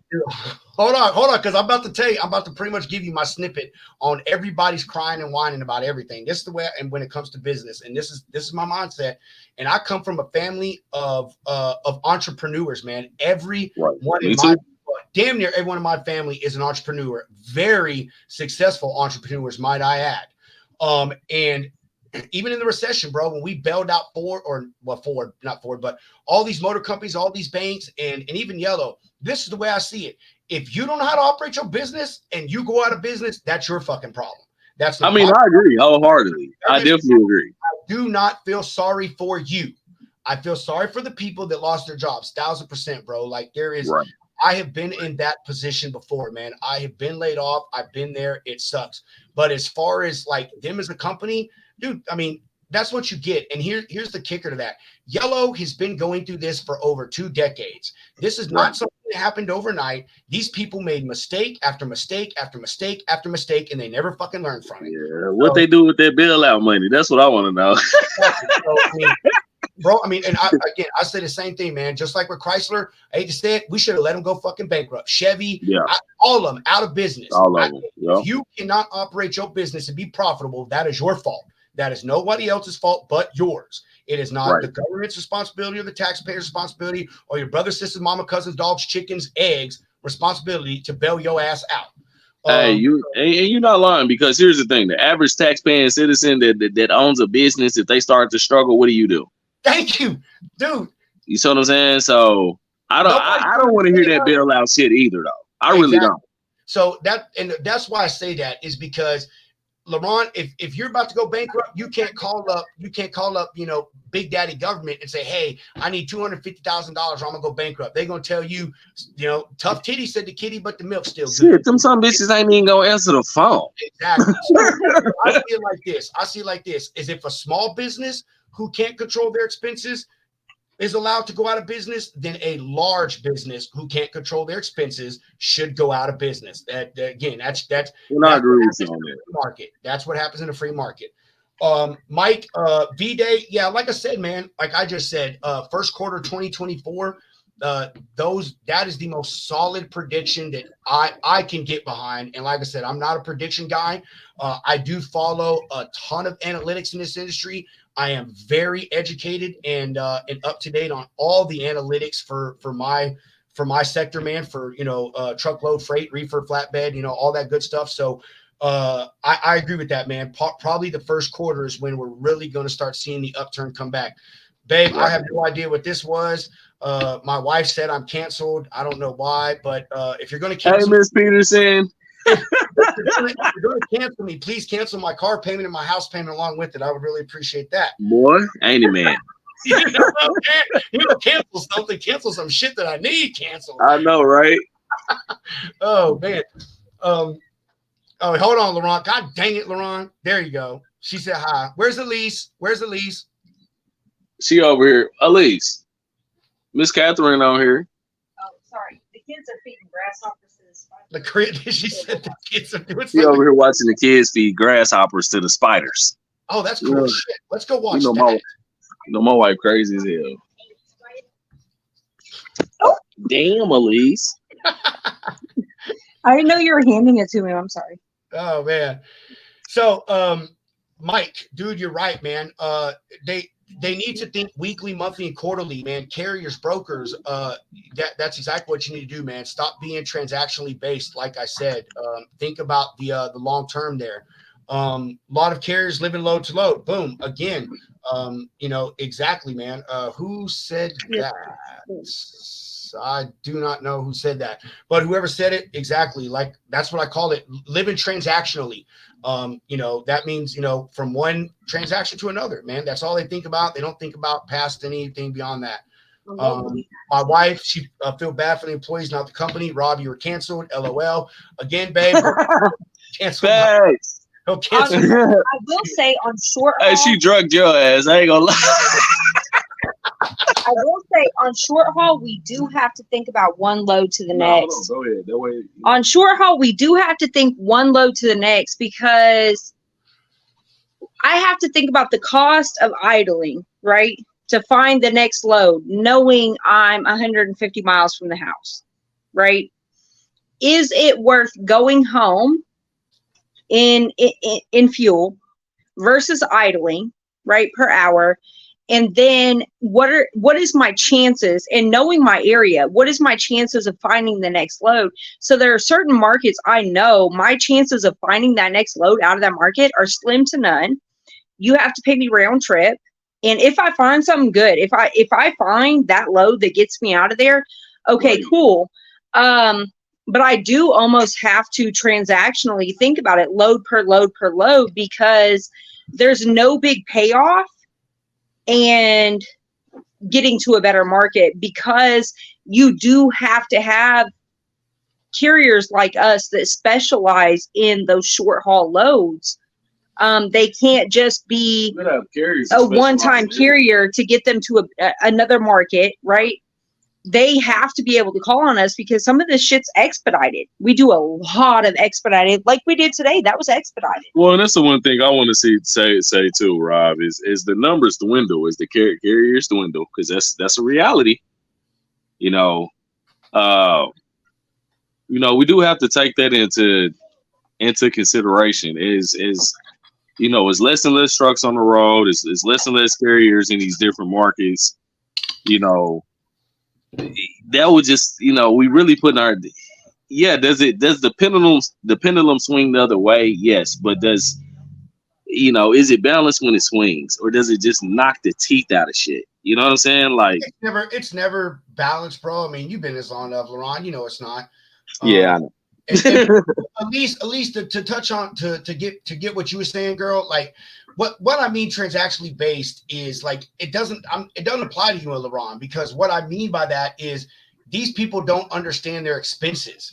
They think of their expenses as a load per load thing. They think, oh, I had $1,000 in fuel. That's the only expense they think about. They don't think about the payment at the end of the month. They know what the truck payment is, but they don't think about it. They're not trying to earn it, right? Yeah, transactionally based to me is, like I said, is you basically live day to day. Like you wake up that day and you're like, man, I gotta get a load. I just gotta get some money. I gotta make some money. I gotta pay this fuel. Like, hell no. You know me, Rob. I'll sit my ass at the house. You know me, bro. Y'all have your expenses figured out. So like, I'm not saying that it's not okay to live load by load. I'm just saying don't be that way if you don't understand your expenses. Don't just say I need to make $1,000 today and $1,200 tomorrow. Like, that's not how it works.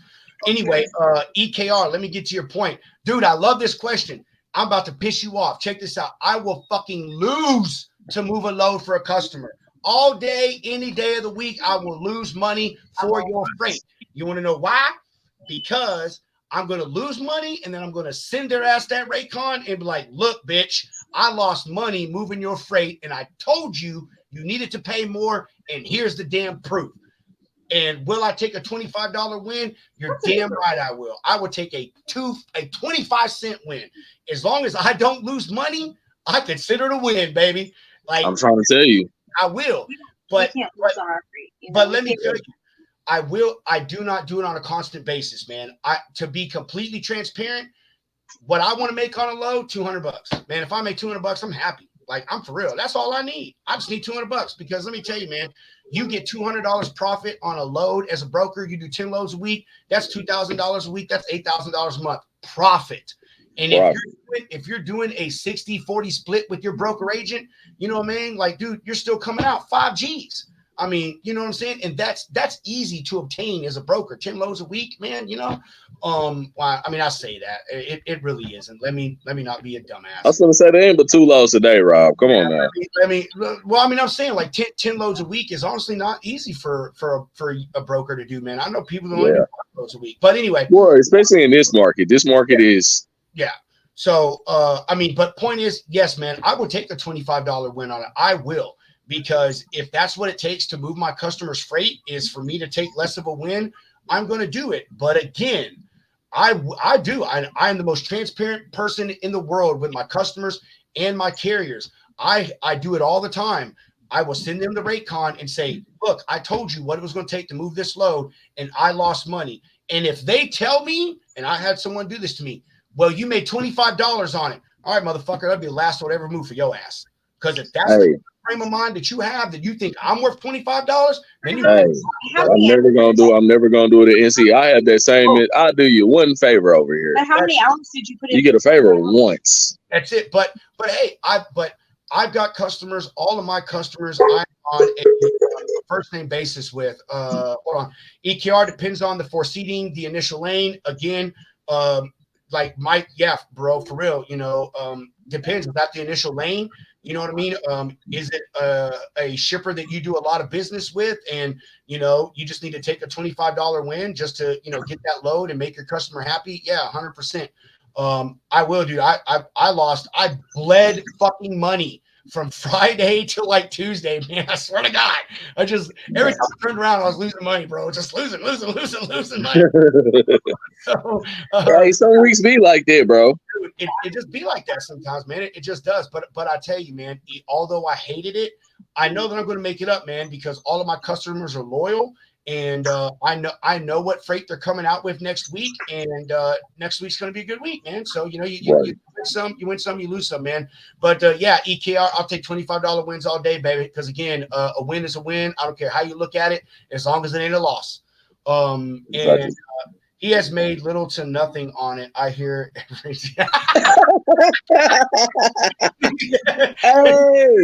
Hey, shout out Miss Peterson coming with. Hey, she said cap. That's cap, bro. Oh, look, check this out. Check this out. Bam, right there. Rob thinks about the driver more than himself sometimes, and it screws him. 1,000%. Man, when I tell you, Rob, we need you to clean it. We need you to clean it up over there, man. Hey. I said, we need you to clean it up over there. Your wife calling you out, bro. Right. I am, man. I have screwed myself so much. Dude, last week, man, when I was on the show, if anybody was watching last Friday, I was talking about a buddy of mine. Matter of fact, Laurent, it was my boy Don. Man, the dude picked up the load late. It wasn't his fault. He was a recovery truck. Made the delivery. Yeah, we saw it. Yeah, he ended up sitting there 7 hours, man. And I could go pull up the load right fucking now. I think I lost $500 on that load. I'm serious. $500. And you know what? And there were people saying you should have paid him. You should have paid him. Why? It wasn't his fault.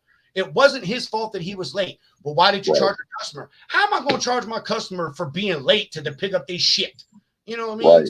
But you can charge their ass for holding their truck that damn long, though. That's fucking ridiculous, man. And that's the thing, though.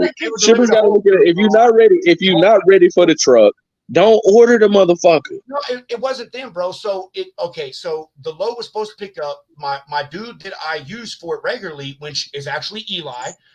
Eli's reefer literally broke down as he pulled into the fucking shipper. Like, yeah. He pulled in and the red light came on. He backed into the dock and his fucking reefer was off. So, shut up. Yeah. Dude, it was like 2 a.m. in the morning. The load was supposed to deliver, I think, like 7 or 8 or whatever it was. I wasn't able to get Dawn in there till like 8 or 9 or whatever it was. And so he was late to the delivery. When he got to the receiver had switched from receiving to shipping. So he had to sit there until they finished loading all the outbound loads. So it wasn't like anyone ordered a truck and it wasn't ready or whatever. It was strictly because the first truck missed the pickup and that missed the delivery appointment and everything else. So, but yes, that's true, man. I have a question though from the carrier side. So how do you as a broker talk to them? Like, this shit happens, right?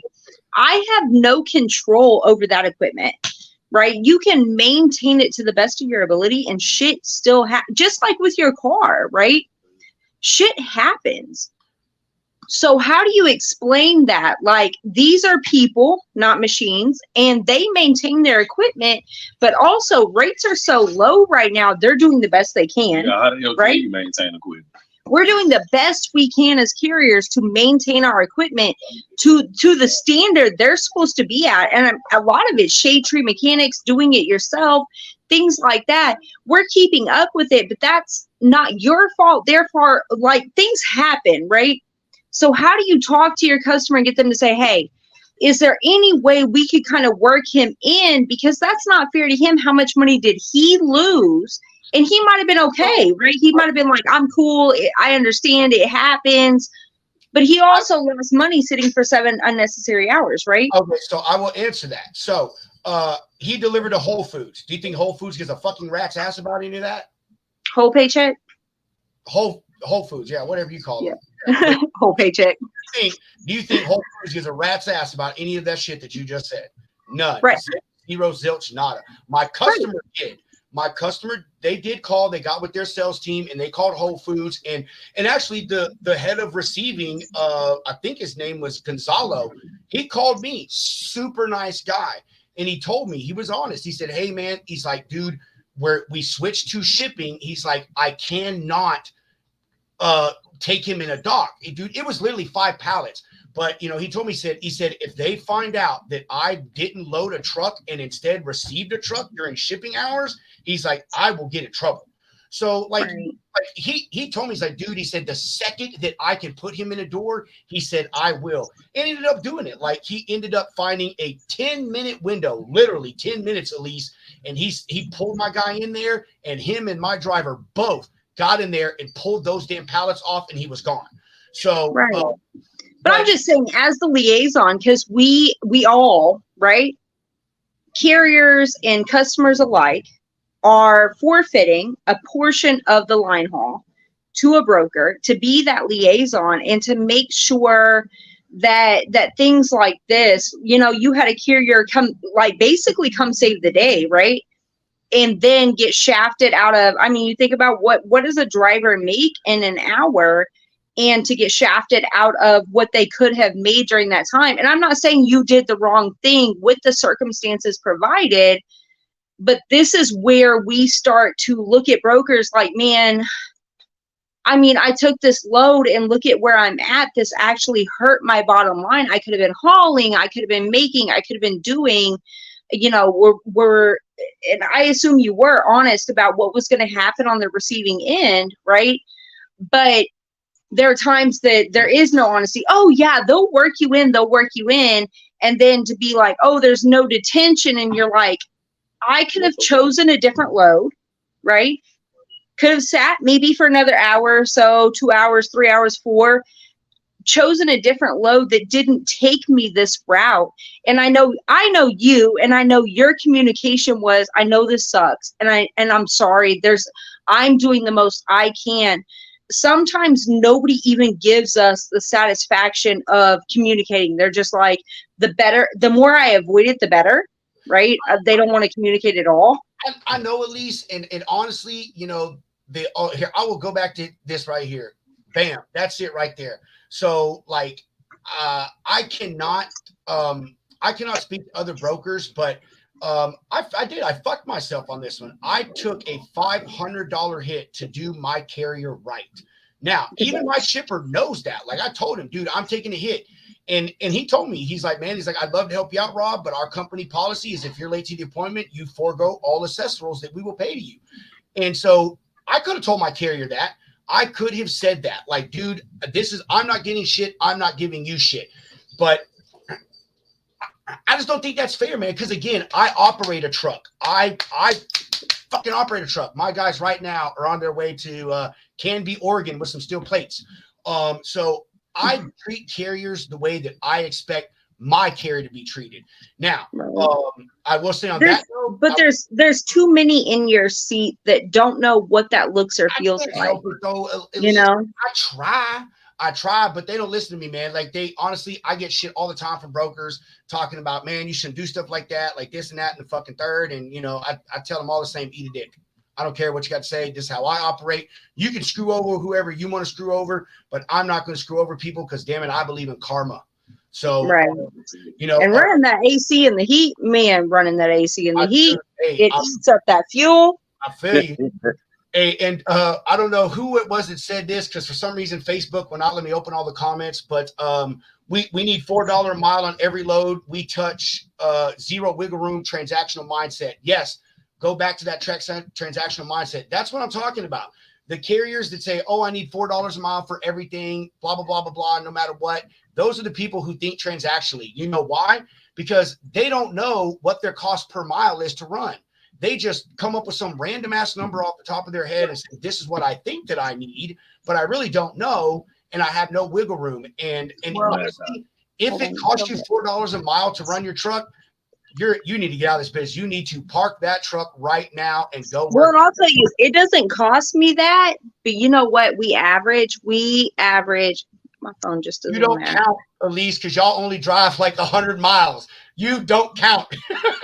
But if I were to tell you, Rob, like we go up to about 300. We go up to about 300 miles. Well, I think he's talking like on the long stuff, Elise, like, the long thing. Right. But talking about the long stuff, but the thing is, like, we average much higher than that. When you average much higher than that, when you have brokers that call you and say, what is it going to cost me to use you? right? Just give me a number and tell me an ETA, right? That's where we're at with our truck, right? In this particular market, we're at, what is it going to cost me to use you, and when can you be there? And so we can average much higher, which also allows us to turn down the bullshit. I'm sorry, but you can't, and whatever you're calling me with, I can give you, double that number. And you know what? And a lot of them do. What is the number? Give me a number. Give me a rate. Give me a rate. And you'd be surprised how many of them call back with either a counter or an acceptance. Yeah. And I will give them a number that is double with, well, where are you at? Let me see where you're at, and let me see if I can work within that, right? And I'll tell them almost always it's double what you said, right? And a lot of times, it's thank you, and I wish them good luck and things like that. But we get calls on our truck. Over half of them are for what it's not posted for, right? It's posted for, and you can find it right now because I know you can. Yeah, Rob knows what we You can look it up. It's posted because it's empty right now until Sunday. It's posted as where we're at, where it's parked, to Oklahoma, Missouri, Arkansas. We get calls on Utah. We get calls on Ohio, Miami. We get calls on everything. And sometimes especially on Tuesdays and Thursdays, I don't know what it is, the phone's ringing off the hook. And a lot of it's for shit we're not posted for because we're the only truck here. This is my last hope. It's not posted for this, but maybe I can talk them into it. Yeah. And I understand. And I give them a rate. Well, what would it take? What would it take for you to go to? How much money do you have?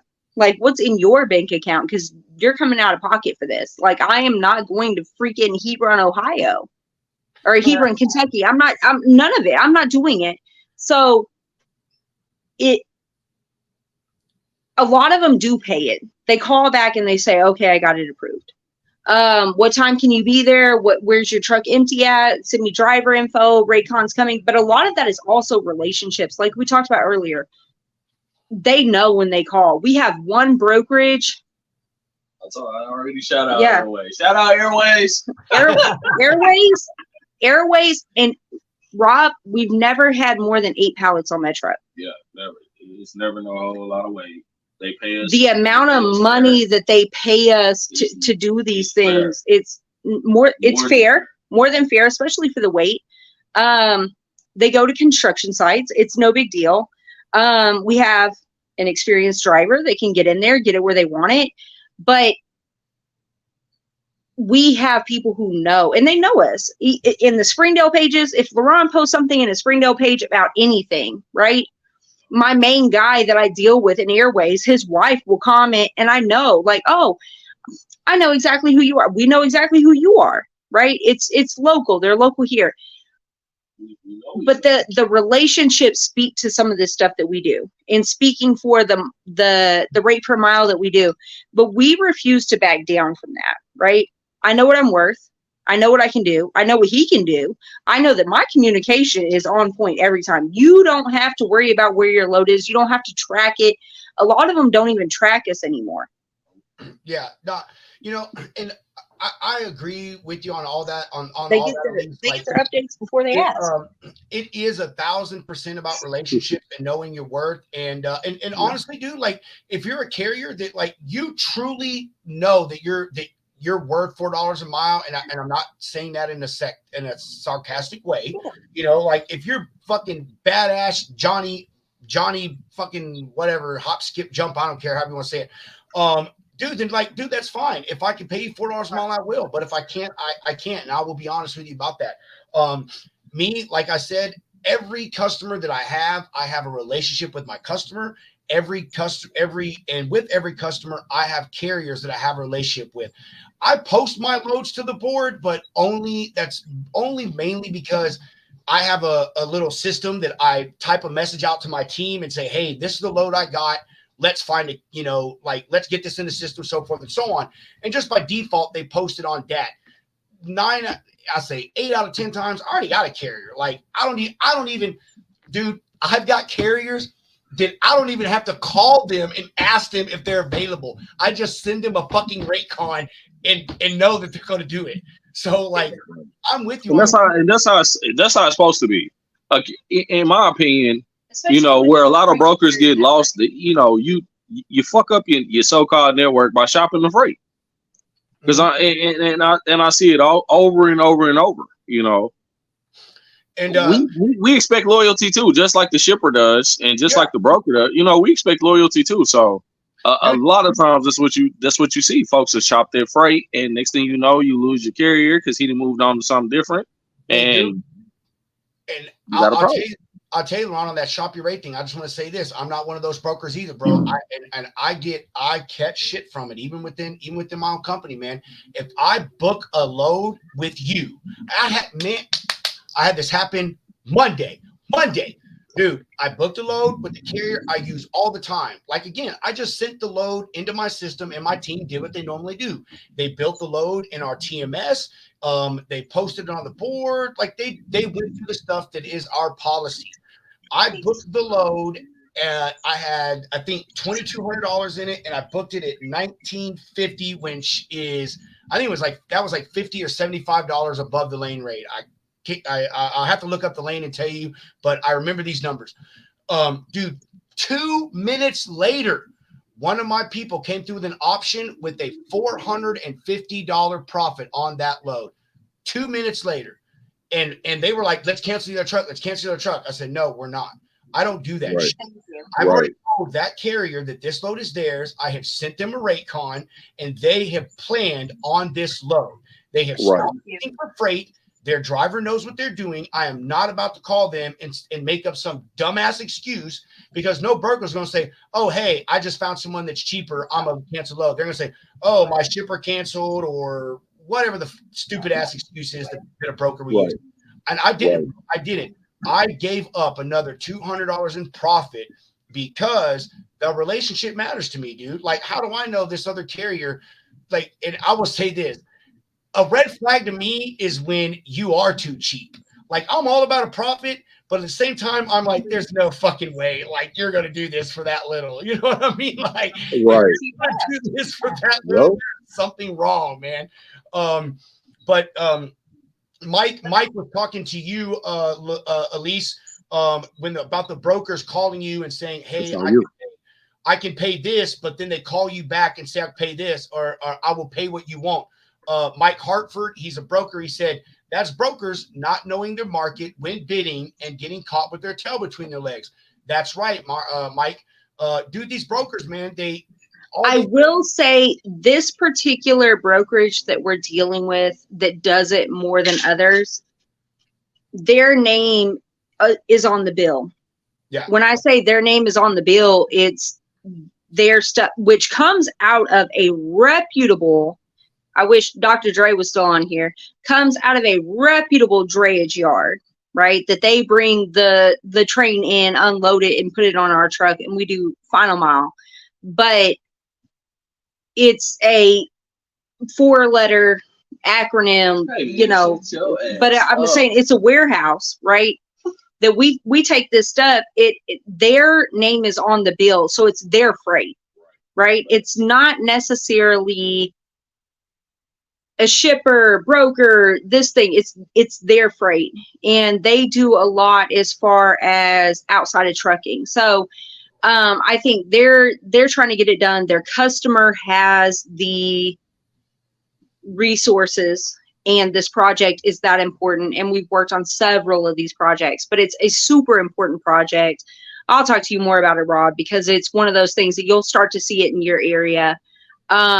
It's our world is changing, and we're building projects to support that, but they're not the only ones, right? And it's not because they don't know, it's because they know what they're getting when they hire us. These are people who know when they call us, they've worked with us before. They know what the result is going to be, what the work is going to be, what they're getting out of the carrier. And they know that they need, hey, what is it going to cost to use you? We get fair rates. Well, we get word of mouth too. Like, we'll get new people that's like, okay, like, I got this going on, this, that, and the third. I talked to my partner across the way, and he said, "Hey, if you need to get this done, hey, Batista will get it done." You know what I'm saying? Like, and a lot of carriers gotta realize that your reputation does precede itself. You know what I'm saying? It does. We have no freight guards. That's important. Yeah. Uh, your dad will kick your ass. You get a freight guard on that MC. Man, my mama ain't going. She gonna fuck around and Cause you run off the MC your dad started, right, Laurent? No. This one here I opened up. I wish I still had my pops MC, but no, this one here I opened up. My mother, she after my father passed, she actually she liquidated his company. Oh, okay. So what I did was I brought it back. Look at my wife, man. She's trying to stick up for me. I will say she is 100% correct, man. I am the weirdest, most contradictory broker that there is on the face of the planet. I would agree. I am, bro. I am. I do the best I can for my customers. Let me tell you, I'll tell you right now, man. I'm not going to sugarcoat it. My priority is my customer. It is. And the reason I say that is because without them, I don't make money. And a carrier will say, oh, without me, you don't make money. Well, that's true. But without my fucking customer, you don't make money. So, the shipper is important to me. And it is. And then my drivers, my carriers. And I think about myself last. Man, I mean, I'll tell you right now, man, I could be making a shit ton more money in this industry than I do. But I don't, because I do things a different way, man. I'm not 100% commission based. I pulled a pretty decent salary, and then I get a small commission on top of a pull. Now, that said, if I was full commission based, I would be fucking over six figures every single year. But I'm smart, and I don't do that because of times like this when the freight market is shit, and Robert would only be making not a 0 zip silch, not a month.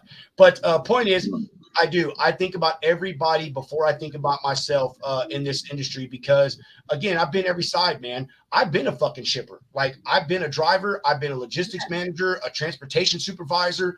I've at every level. My first logistics job outside of a truck, I was a logistics manager at a Office Max. So I've been at everything, bro, from the manufacturer all the way to the end user, baby.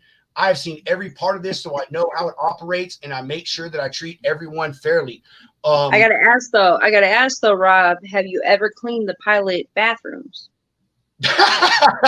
No, dude. Hey, if I did, I have to go in there with like a hazmat suit. Oh my Jesus. I can tell you. Hold on. Where you get started at?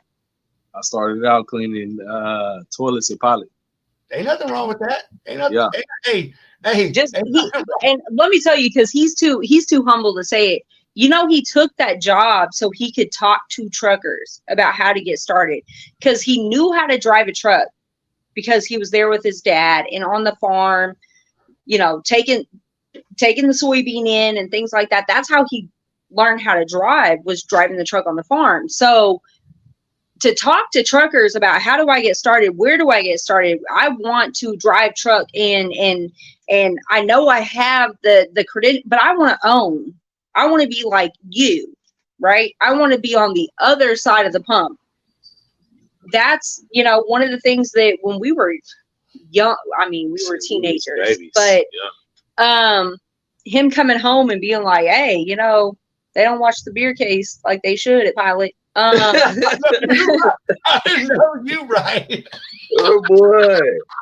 I was tearing their ass up. Lauren, you right. Hey, Lauren, stick to your guns. That goes for everybody, man. Brokers, carriers, shippers. I mean, it is. Stick to your guns. I have no problem with someone that knows what they're worth. Like, even if I think that what you think you're worth is fucking ridiculous, dude, hey, that's cool, bro, because everybody should know what their work is. And you should stick to your guns on everything. Stick to your guns on the rate that you're going to accept. Stick to your guns on the amount of time that you're going to sit at a shipper and a receiver, and just, stick to your guns, period, in this industry. Because I tell you, I told someone this today, and I say it all the time, actually.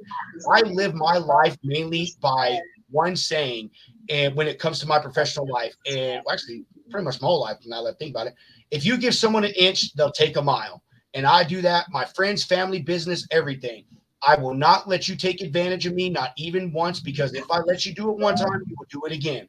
And that may sound contradictory to some of the things I've said about like doing things for carriers, but I do that because I know what they're worth, and they're worth something to me, and I appreciate what they do. And so I'm willing to get taken advantage of on my terms.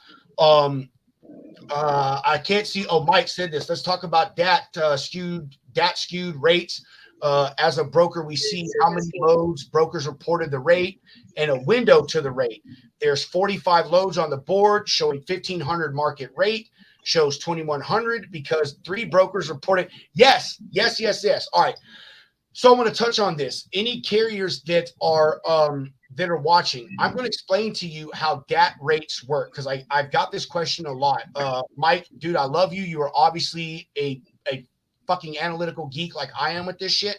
The way the DAT rates work is so my company does it. When you sign up with DAT, they ask you as a broker and a carrier, will you allow us to share your data of what the rate is that you got rid of your load for? And the way they do that is they ask for an integration into your TMS or maybe some other system that you have that will report back to them what you booked the load at. That is how the rates are set.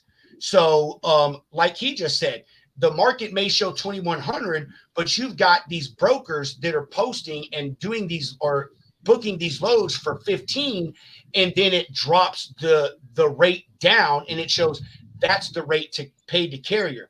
So, and let me expand on this. If you go on DAT and you look in the top right-hand corner, there will be a median range. That median range is the bar that's on the far right side of the graph. And then on the left of that bar is the actual graph. It goes up and down, or it's straight, or whatever it is. That graph is actually what the lane rate should be. That is what the market prediction is. That is what people should be rating at, and so forth and so on. That little bitty bar right here, that is the shit that people are moving the loads at. So what Mike is saying is the lane rate, the little graph, will show 2,100, but that line over there on the far right says 1,500. And shit like that is how the rates get dropped, because brokers will do that. They will book these ultra cheap loads, and then they'll report that rate back to DAT, and then that gets thrown into the data. And most of these brokers, how they rate, this is how they rate, and I know this how they rate because I kind of rate like this. They'll look at what that line is on the right-hand side that says paid to carrier, and then they'll look at the graph, and they're like, oh, well, the graph says 2,000, but for the last 15 days or 30 days, and on that, depending on the package you have, you can look from 3 days all the way back to 90 days. Me, I have the top package, so I can see 3-day data, but it'll show 1,500. The thing says it should be 21.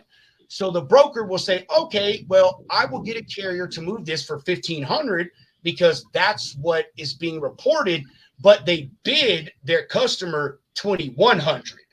And right. So even though they're getting 2,100 for the load, the only data that is reported back to DAT is the 1,500 that it was booked at. Now, do I use that data of the rate paid to carrier? Yes, I do. However, as someone who knows the way the markets go and what a fair lane rate is, because again, I'm also a carrier. I fucking operate a truck. I can tell you right now that my cost per mile hovers around $2.10 a mile. So all the shit that I talk, I can back it up. Dude, I'll tell you, I talk about it, bro. I walk it. I talk it. I walk it. Right. So I will, if I see that the carrier is getting paid 1,500, then and the lane rate's 21, I will rate it 2,100. But when I post it on the board, I will post it at a median rate in between there, what I think is fair. Now, am I hoping to get a truck for 1,500? Fuck yeah, I am, because I would love $600 win. But realistically, I know that a carrier is going to come in at $1,900. I just know, like, I know that's what they're going to come in at. So I will post my load at 1,800. The carrier will say, I want 2,000. I'll say, meet me at 19. Deal is done. There you go. But most carriers don't do, or most brokers don't do that, man. They rated it 15, they bid it at 2,100, and they don't move from that $1,500 rate. So, man, that's a good point, Mike. And shit like that is why the freight market is as trash as it is. Hold on, I bet you that was Mike. Oh no, hold on. Who said that as a dispatcher? Damn, bro, my cats just totally fucking destroyed something. Laura.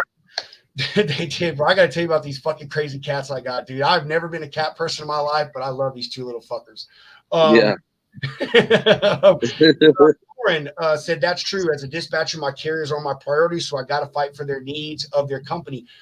Yes, 100%, Lauren. That is true. You know, in that sense, as a dispatcher, you are the carrier's liaison, and you do have a responsibility to them to fight for what is best for them.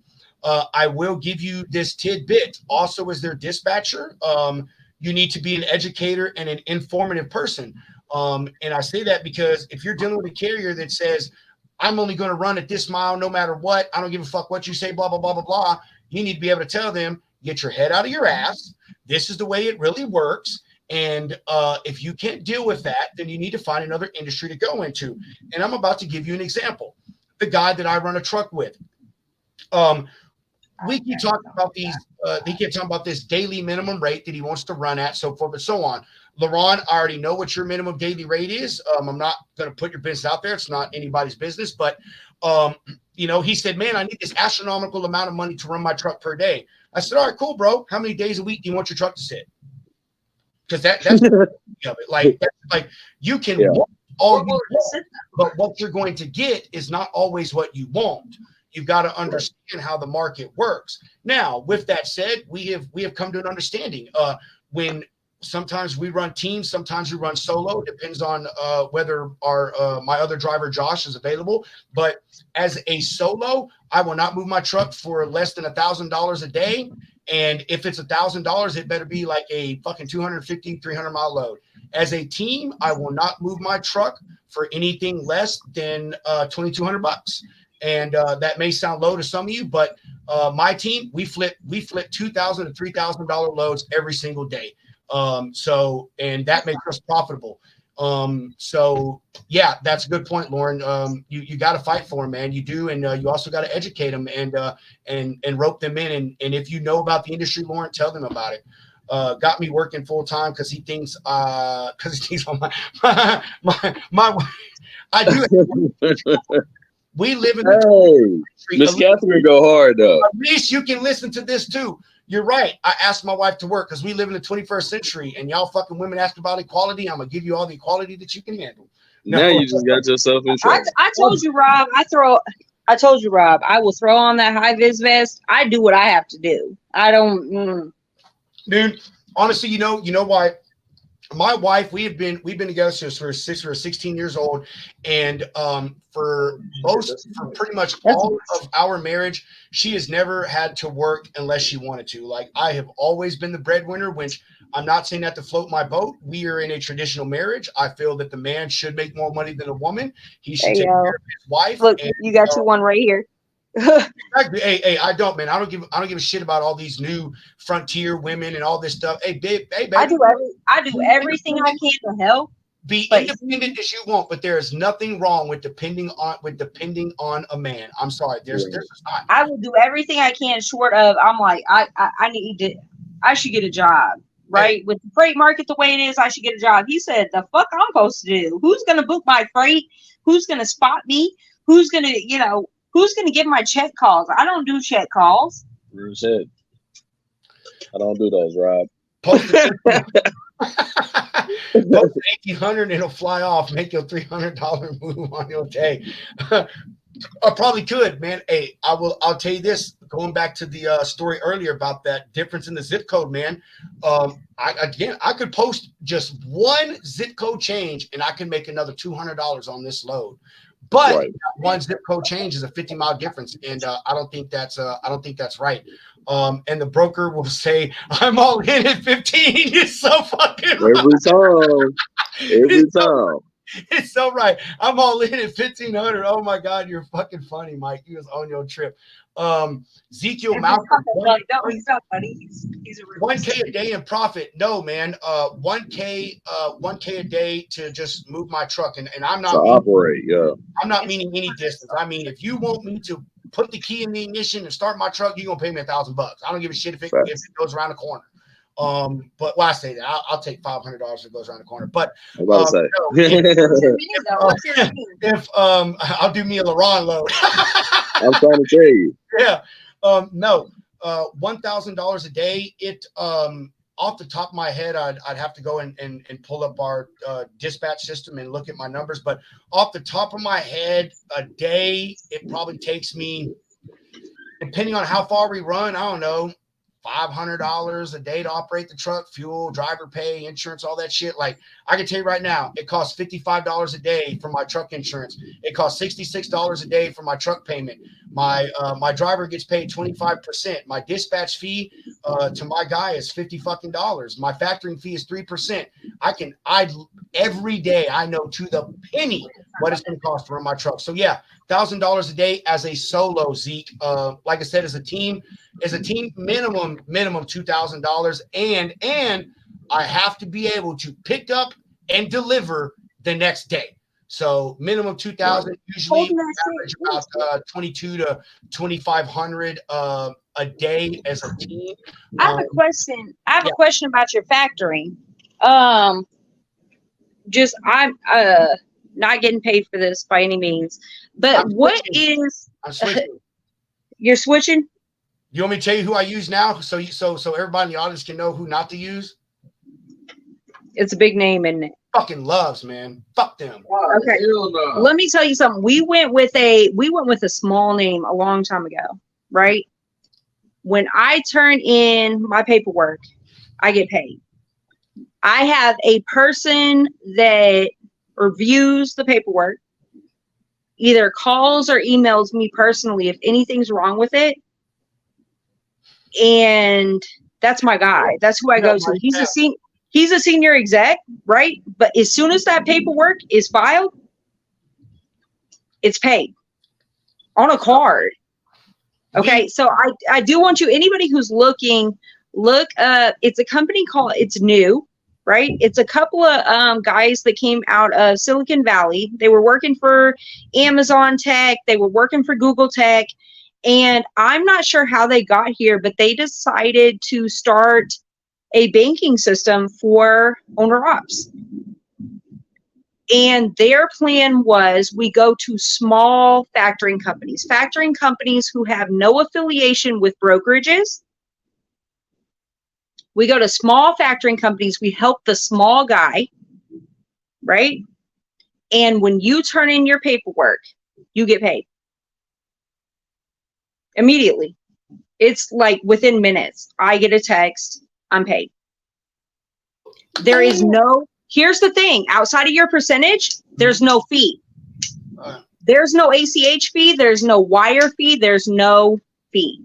So I'm gonna tell you this right now. Lauren, I'm gonna get to your question. God, damn it, Lauren, you got some good stuff, girl. Oh, I like you. So let me touch on this. I actually just finalized the deal today with a sponsor for the show, and they're called Smartline Factoring. They are a very small factoring company. The owner, Clint, actually comes from the corporate banking world. He got into factoring because he knows some people in the industry and realized that carriers get taken advantage of and don't understand the financial side of trucking. So his whole goal is, dude, like he told me this today. He said, I do not want you as my customer forever. I want you to be able to stand on your own feet. Lauren, this touches on your thing. My point is this guy, I think I'm going to move my trucking company over to him because the dude is all about teaching carriers how to be fiscally responsible. And again, he comes from the banking industry. So like this guy knows how banks operate, how they give loans, how they search for credit, how they do things. And he wants to educate you as a carrier. And Lauren, here we go into your comment right here. To educate you as a carrier to stand on your own capital. So Lauren, to touch on your thing, if they've been in business more than 3 years as a factoring company, and need a factoring company, to be honest with you, you wouldn't believe this, but there are billion-dollar truck companies that use factoring companies. And because folks don't pay on time. No, well, that and factoring companies also. All right, hold on. Let my brain catch up here. It allows for a better cash flow system. Exactly.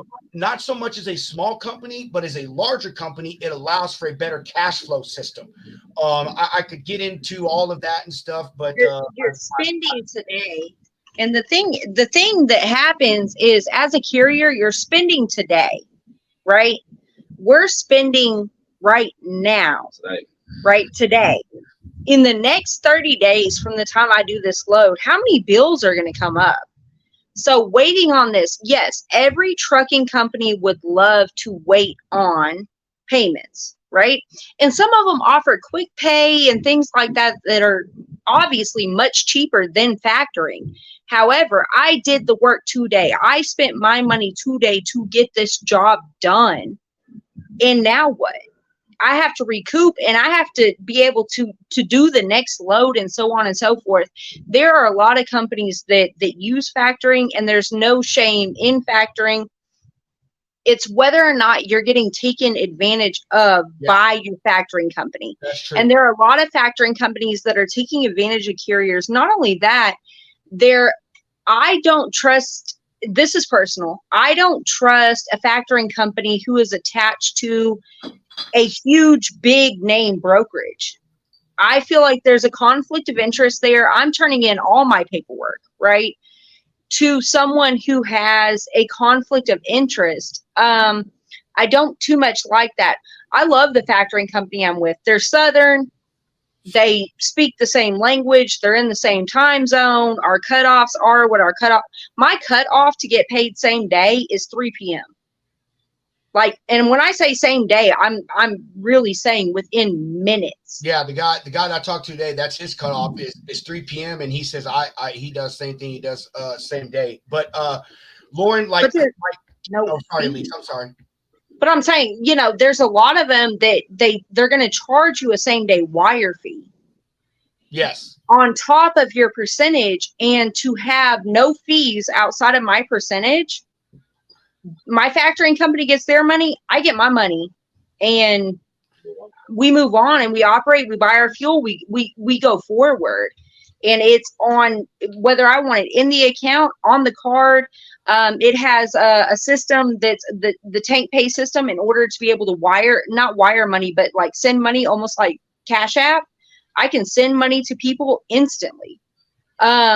It's something that finding these guys, like you said, that are in the banking industry, that are in the tech industry, and say, hey, you know what? And I don't know whose grandpa was a truck driver or what it was. I cut off a card because I thought it was lost, and then tried to make a Walmart purchase, like an online, for coolant to come before our next load, right?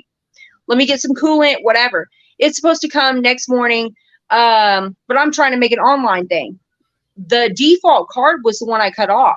I got a call from the owner, from Tank Payments owner, that said, hey, a purchase was made with your cutoff card. What's going on?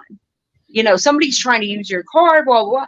I was like, hey, it was me. He said, you know what? Here's what we're going to do. I'm going to go ahead and cancel that card, order you a new one.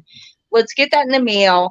Do you have, alternative funds, ways to access this money, blah, blah, like went over this with me on the phone in the middle of the night.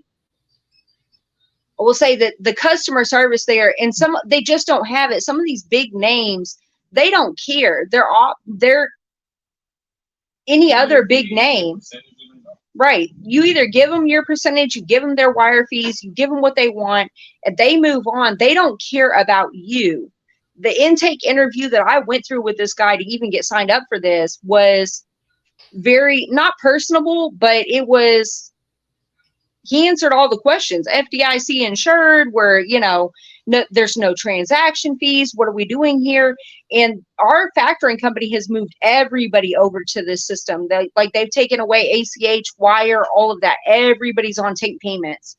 But look, anybody who's wondering, just look into tank payments, and their percentage is below 3%. As far as the factoring company that we're with, which is Provident, very small Southern company, we're below well below 3%. And there's no other fees. And that's it. The guy that we're moving to, he's at a low percent as well. We'll be at like 2.25. But Lauren, like Mike said, and like I said, factoring companies, for companies large or small, it's about cash flow. Like Elise said, most of these shippers are on a net 30 or some net 45, whatever their pay term is. So as you know, a factoring company allows you immediate access to those funds. So it allows you to, be able to utilize those funds in a more expedited manner to make purchases and pay drivers and so forth and so on. And feel like you should be able to manage.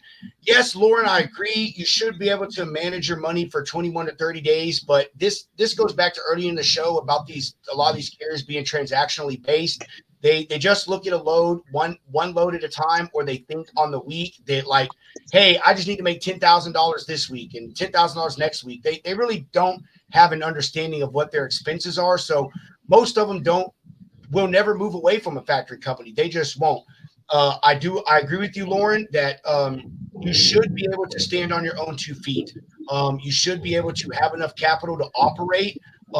For my dad, I'll use this example. My dad told me years and years ago that your savings at any one time in your personal account should be able to support you, all your bills, all the money that you spend a month for 3 months minimum. So as a carrier, you should have enough money to, capital in the long run to be able to support yourself. I would say at least 45 days, so you could wait to collect payment if you want. Mike, dude, I agree with you, bro. The most successful people in America don't use their own money. They use banks. The richest people in the world do this. Nobody gets rich off of spending their own money. Why do you think Kickstarter is a thing? The only way that you make money and grow your business is by using other people's money. That is 1,000% true. Very, very true. Mike, I did not know this. For any of y'all watching, dude, I really didn't know this. LaRon, I don't know if you did. The fee, if any fee that y'all get, it's a write-off. Now that I think about it, you're right, bro. I didn't know that. That's a business expense. You're at least did, but I didn't. Yeah. See, y'all gonna get some money back. Mike, look, hey, LaRon's gonna send you a $50 Amazon card. I know, right? Don't put my name behind it, bro.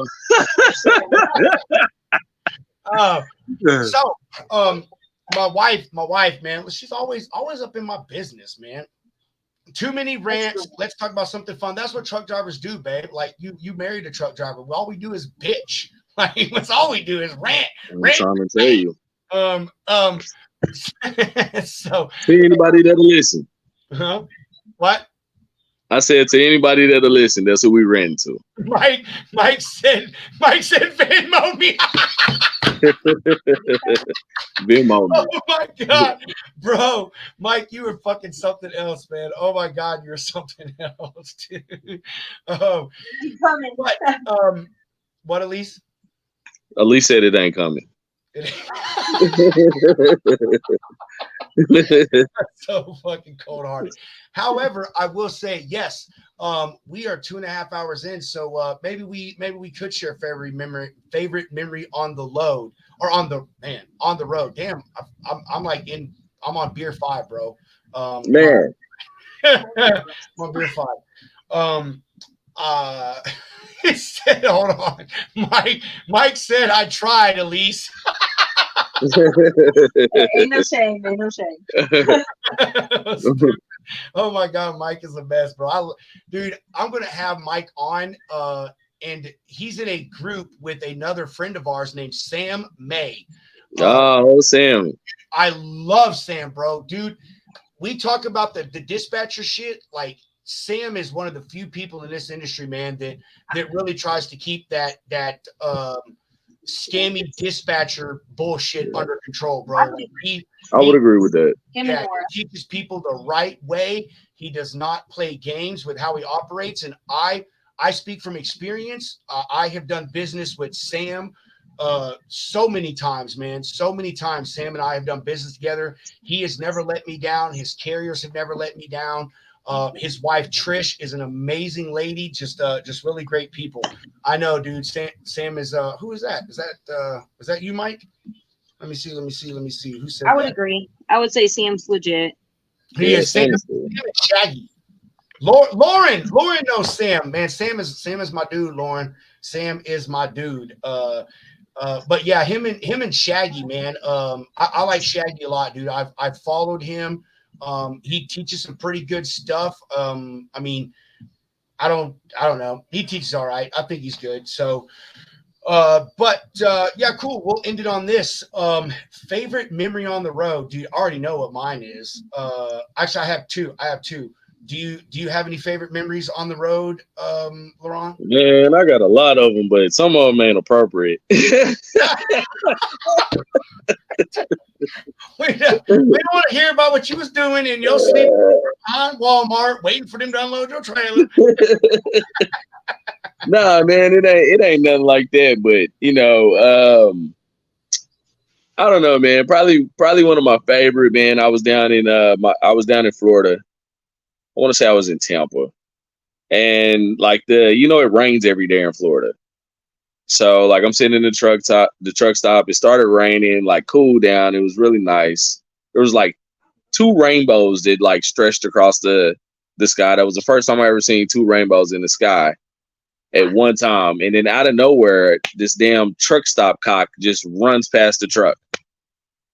Like, it was the funniest shit in the world to me. Like, at that time, like it's like my best was when we were at a shipper to go to take some, I don't know what it was, some cans or something to San Antonio. We were in South Georgia, and Laurent's getting in position, getting in line to get in the door and doing all of this, getting out, opening trailer doors, doing all of this. And I was like, did you not, like, he was just outside walking around, right? And I said, did you not see the sign that's literally right outside your driver door? And it said, caution, beware of alligators. Yeah. And he parks next to this sign and is just out wandering around, opening trailer doors, checking on stuff, sliding tandems, moving airlines around, doing this, sweeping out. And I'm like, there's a sign right there that says, caution, beware of alligators. Don't leave your truck. And he's like, come here, come take a picture with the sign. So I have a picture with the sign. But Do you really? Yeah, I did that. Dude, you know, the funny thing about it is, and you know, speaking as a man, like, if an alligator would have like shown up, like, we have alligator nuggets, bro. Yes. We have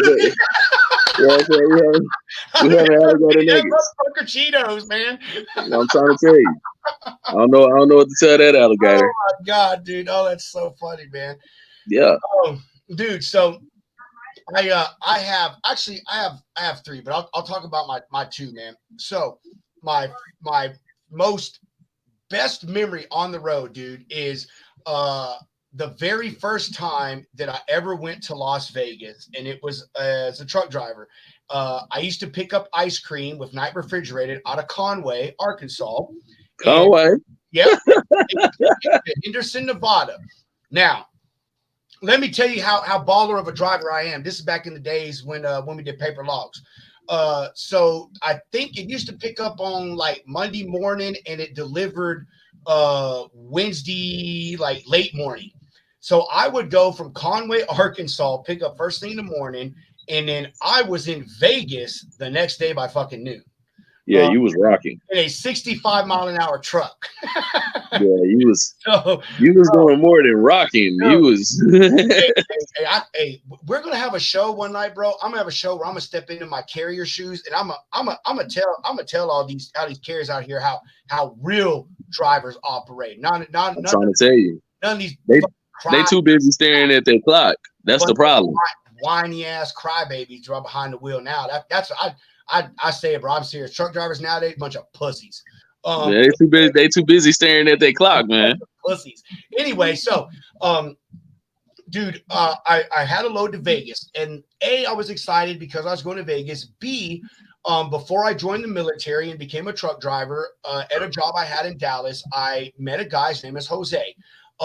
Dude, the biggest Puerto Rican I've ever seen in my fucking life. I swear to God, bro, I've never seen another Puerto Rican this as big as this guy. And he is one of those people that he looks like if you even talk to him, he's going to rip your head off and they'll never find your body. But once you get to know him, he is like a huge teddy bear, just the nicest, sweetest, most loving human being ever. And he ended up moving to Vegas. And so I'm like, dude, I'm going to Vegas. Like, how awesome. Let's hook up. Let's go do something. So when Night Refrigerated, we had a yard in Craig Road, which is north of Vegas. I went, dropped my trailer, and my boy picked me up midday, and we went and cruised the strip. Let me tell you this, LeRon, because my wife still has what I'm about to tell you about. So it was in March, and it was right near my wife's birthday. My boy Jose picks me up. We go to the Circus because I wanted to go there because if you're a movie buff like me and you've ever seen Fear and Loathing in Las Vegas, then you know that they filmed part of that in the Circus in Vegas. So I wanted to go to the Circus. Dude, we go to the Circus. We start playing the slots. My buddy Jose says, Rob, they're going to come by. They're going to ask you for what you want to drink. Tell them you want 2 adios motherfuckers and a beer. Bro, I never had an adios motherfucker. Point is, we got fucking slammed at the Circus. We walk down the strip, man. We go see the show at Treasure Island.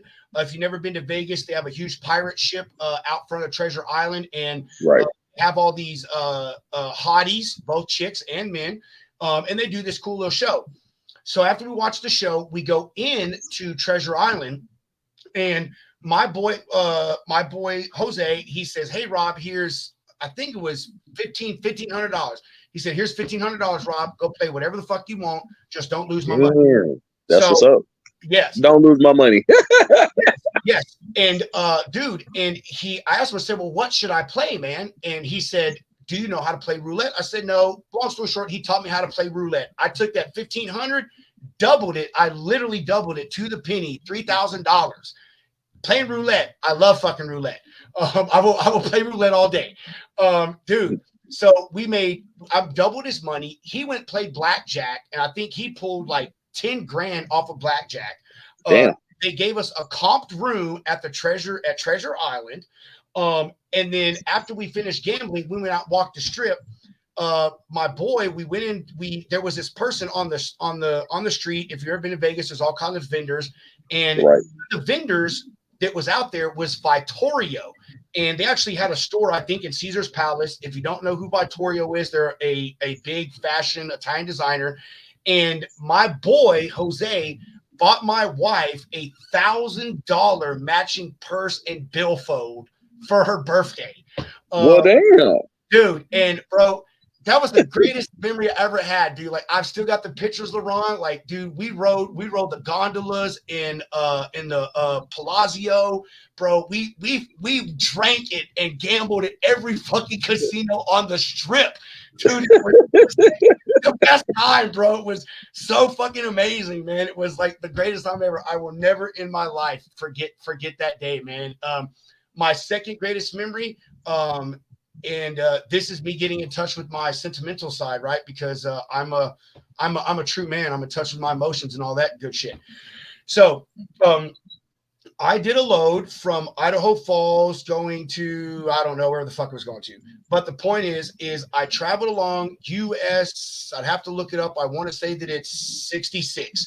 It runs from Idaho Falls over to Rock Springs, Wyoming. So and it runs along the Snake River. If if you've never heard of the Snake River, I guess you're just not a geography buff, but Snake River it's a very important river in Idaho. A lot of gold mining or panning, whatever went on up there.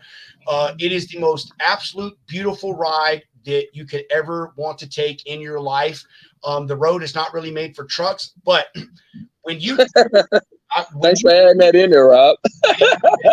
When I'm saying that when you take turns, you take up the whole fucking road. You take up the whole fucking road. Like, I mean, that's what I'm saying. But dude, you travel along the Snake River the whole time. There's this one part, LaRon, where when you come up on this crest, it opens up into a lake, and it's like some shit out of a movie, bro. The lake just disappears into the mountains. It's this perfect, just still water. But the best part of it is when you pull into Wyoming, Alpine, Wyoming, which is on the Idaho-Wyoming line. I pulled in there. I say I ran out of hours. I was just tired of driving for the day. That was not hours. I'm just tired of driving for the day. Right. But anyway, middle of July, bro, I parked on a little pull out. And if you're a driver that does OTR, there's places in the country that they have what they call scenic pullouts. And so you can, pull over and look at the fucking view. I pulled out there, dude, and it was right. I mean, literally, my truck is parked right here. I opened my passenger door, and the Snake River is 100 feet below me. When you look up the Snake River, it disappears into these mountains in Alpine, Wyoming. There were these two kayakers coming down the river. I was talking on the phone to my wife. These guys must have been, bro, I mean, a quarter mile up the river, and I'm a loud motherfucker, obviously, but they could hear me talking to my wife, telling her how beautiful it was. And these kayakers, bro, they start talking to me. LaRon, the air is so crisp and clean, and there's nothing around. Like, I talked to these guys as they floated down the river for at least 15 minutes, and it was like they were right next to me. Right next to you, yeah. That's badass, though. It was the most beautiful thing, man. They ended up inviting me out for dinner. We actually, it was crazy. These two fucking kayakers invited a truck driver, like, dude, come to dinner with us. We ended up going to eat dinner in a little diner. I woke up the next morning, LaRon, the middle of July. It was 55 degrees outside. But dude, that is probably one of the greatest memories I have in my entire life, man, is that drive, man, from Idaho Falls into Rock Springs, Wyoming. And right. I will say, if there's any carriers in the group and you do OTR, the best Chinese food that you can get in this country is in Rock Springs, Wyoming. Yes, in the middle of fucking Wyoming. It is just listen. It is a little bitty cafe. It is, last time I went, the name of it was American Chinese Cuisine. That's the name of the restaurant. It is owned by a family from China. Their daughter now runs it. It is authentic Chinese food. Bro, when I was going through Rock Springs, Wyoming, I would not eat all fucking day. So I could go and stop at the American Chinese Cuisine. And the funny part about it is, LaRon, is their building is right in the middle of the fucking truck parking lot. Like right in the middle of where the trucks park. And you can't not go in there, huh? No, bro. It is so small. It's like an old diner, bro. Like, I mean, it's got the little wraparound section, and the kitchen's right there where you can see them cooking. And then it's got booths. I mean, it maybe fits 30 people. But dude, best fucking Chinese food I have ever had in my life was in Rock Springs, Wyoming. I'm gonna have to check that out. Dude, it is fucking crazy. So yeah, man. Sometimes I miss driving, bro. I got some pretty good minutes. I got to see the Statue of Liberty and get paid as a driver. See, that's badass though. Yeah. I ain't had that opportunity yet, mainly because I don't go to New York. But well, I delivered to a Cisco. You can pull it up right now. I delivered to a Cisco in New Jersey, and it sits, dude, where you park in Cisco, you can see the Statue of Liberty. And Liberty Park is like, I don't know, 2 miles away. And dude, Cisco, I went there. My appointment was wrong, blah, blah, blah, blah, blah, you know, and they wouldn't take me. So I was like, fuck it. I'm just going to go see the Statue of Liberty. And I did, dude. I walked down the road, jumped on the ferry, and went to the fucking Statue of Liberty. Shit, that's badass, though. That's badass. I got to do some That's cool badass. shit, I ain't never did nothing that cool, you know, but I'll shoot out and take a little hike, shoot out, go to the beach and all that good little stuff. And, you know, I've enjoyed my time, bro. I really have. Oh my God. Look, oh, they can't see it. Dude, let me show you this little fucking demon. This little demon that I have here. Look at this little fucking that's what she is. Aww. Demon.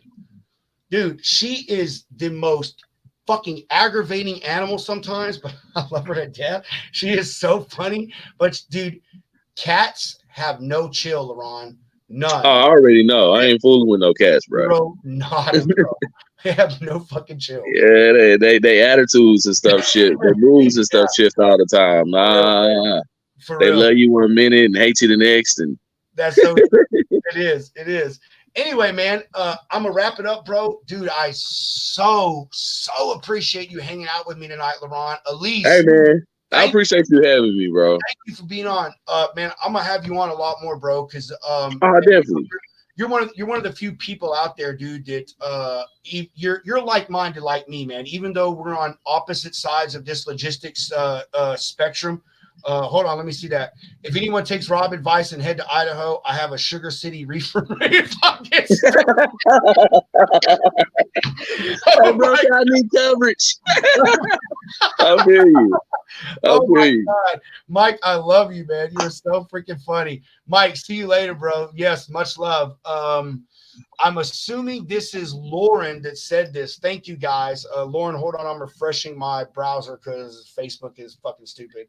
Hey, thank you. I appreciate you for tuning in. Lauren, you're very welcome. We're switching Monday, Wednesdays, Fridays. I won't be on next week because I'm going to a convention in Mississippi. I'm going to try to get on and do some shows from the road, but I'm not going to make any promises. So, but yes, ASAP, as soon as we can, we're going to be switching to Monday, Wednesdays, Fridays, always at 7:30 p.m. And yeah, LaRon, I'm going to have you on a lot more, bro, because like I said, man. I'm definitely here to support you, my guy, man. We've been partners for forever, and there ain't nothing gonna change that, man. I love you to death, bro. And to your wives, yes, Lauren, and to the wives, woman power, definitely. Women power. There you go. Shout out Miss Peterson. Shout out Miss Lauren. Y'all come on in. So, but dude, again, I really appreciate you hanging out with me, LaRon. Always, bro. I appreciate you hanging out with me. I'm going to have you back on, bro. Some other time, dude. You and I mean, dude, this is normal. 3 hours, you and I do this shit on the phone all the time. Yeah, this is our normal phone call. So we really talked today for like 50 minutes. I know, right? And then it was like, oh, let's do a podcast. So yeah, man, like it's. Hey, dude, you my brother from another mother, bro. I know that's right, homie. I know that's right. Anyway, LaRon, I love you. Have a great weekend. Elise, you too, bro. Girl, take care of my boy LaRon. LaRon, you take care of my girl Elise. Go love them babies. Y'all have a fantastic rest of the weekend. And as I always say, chunk the deuces. Deuces.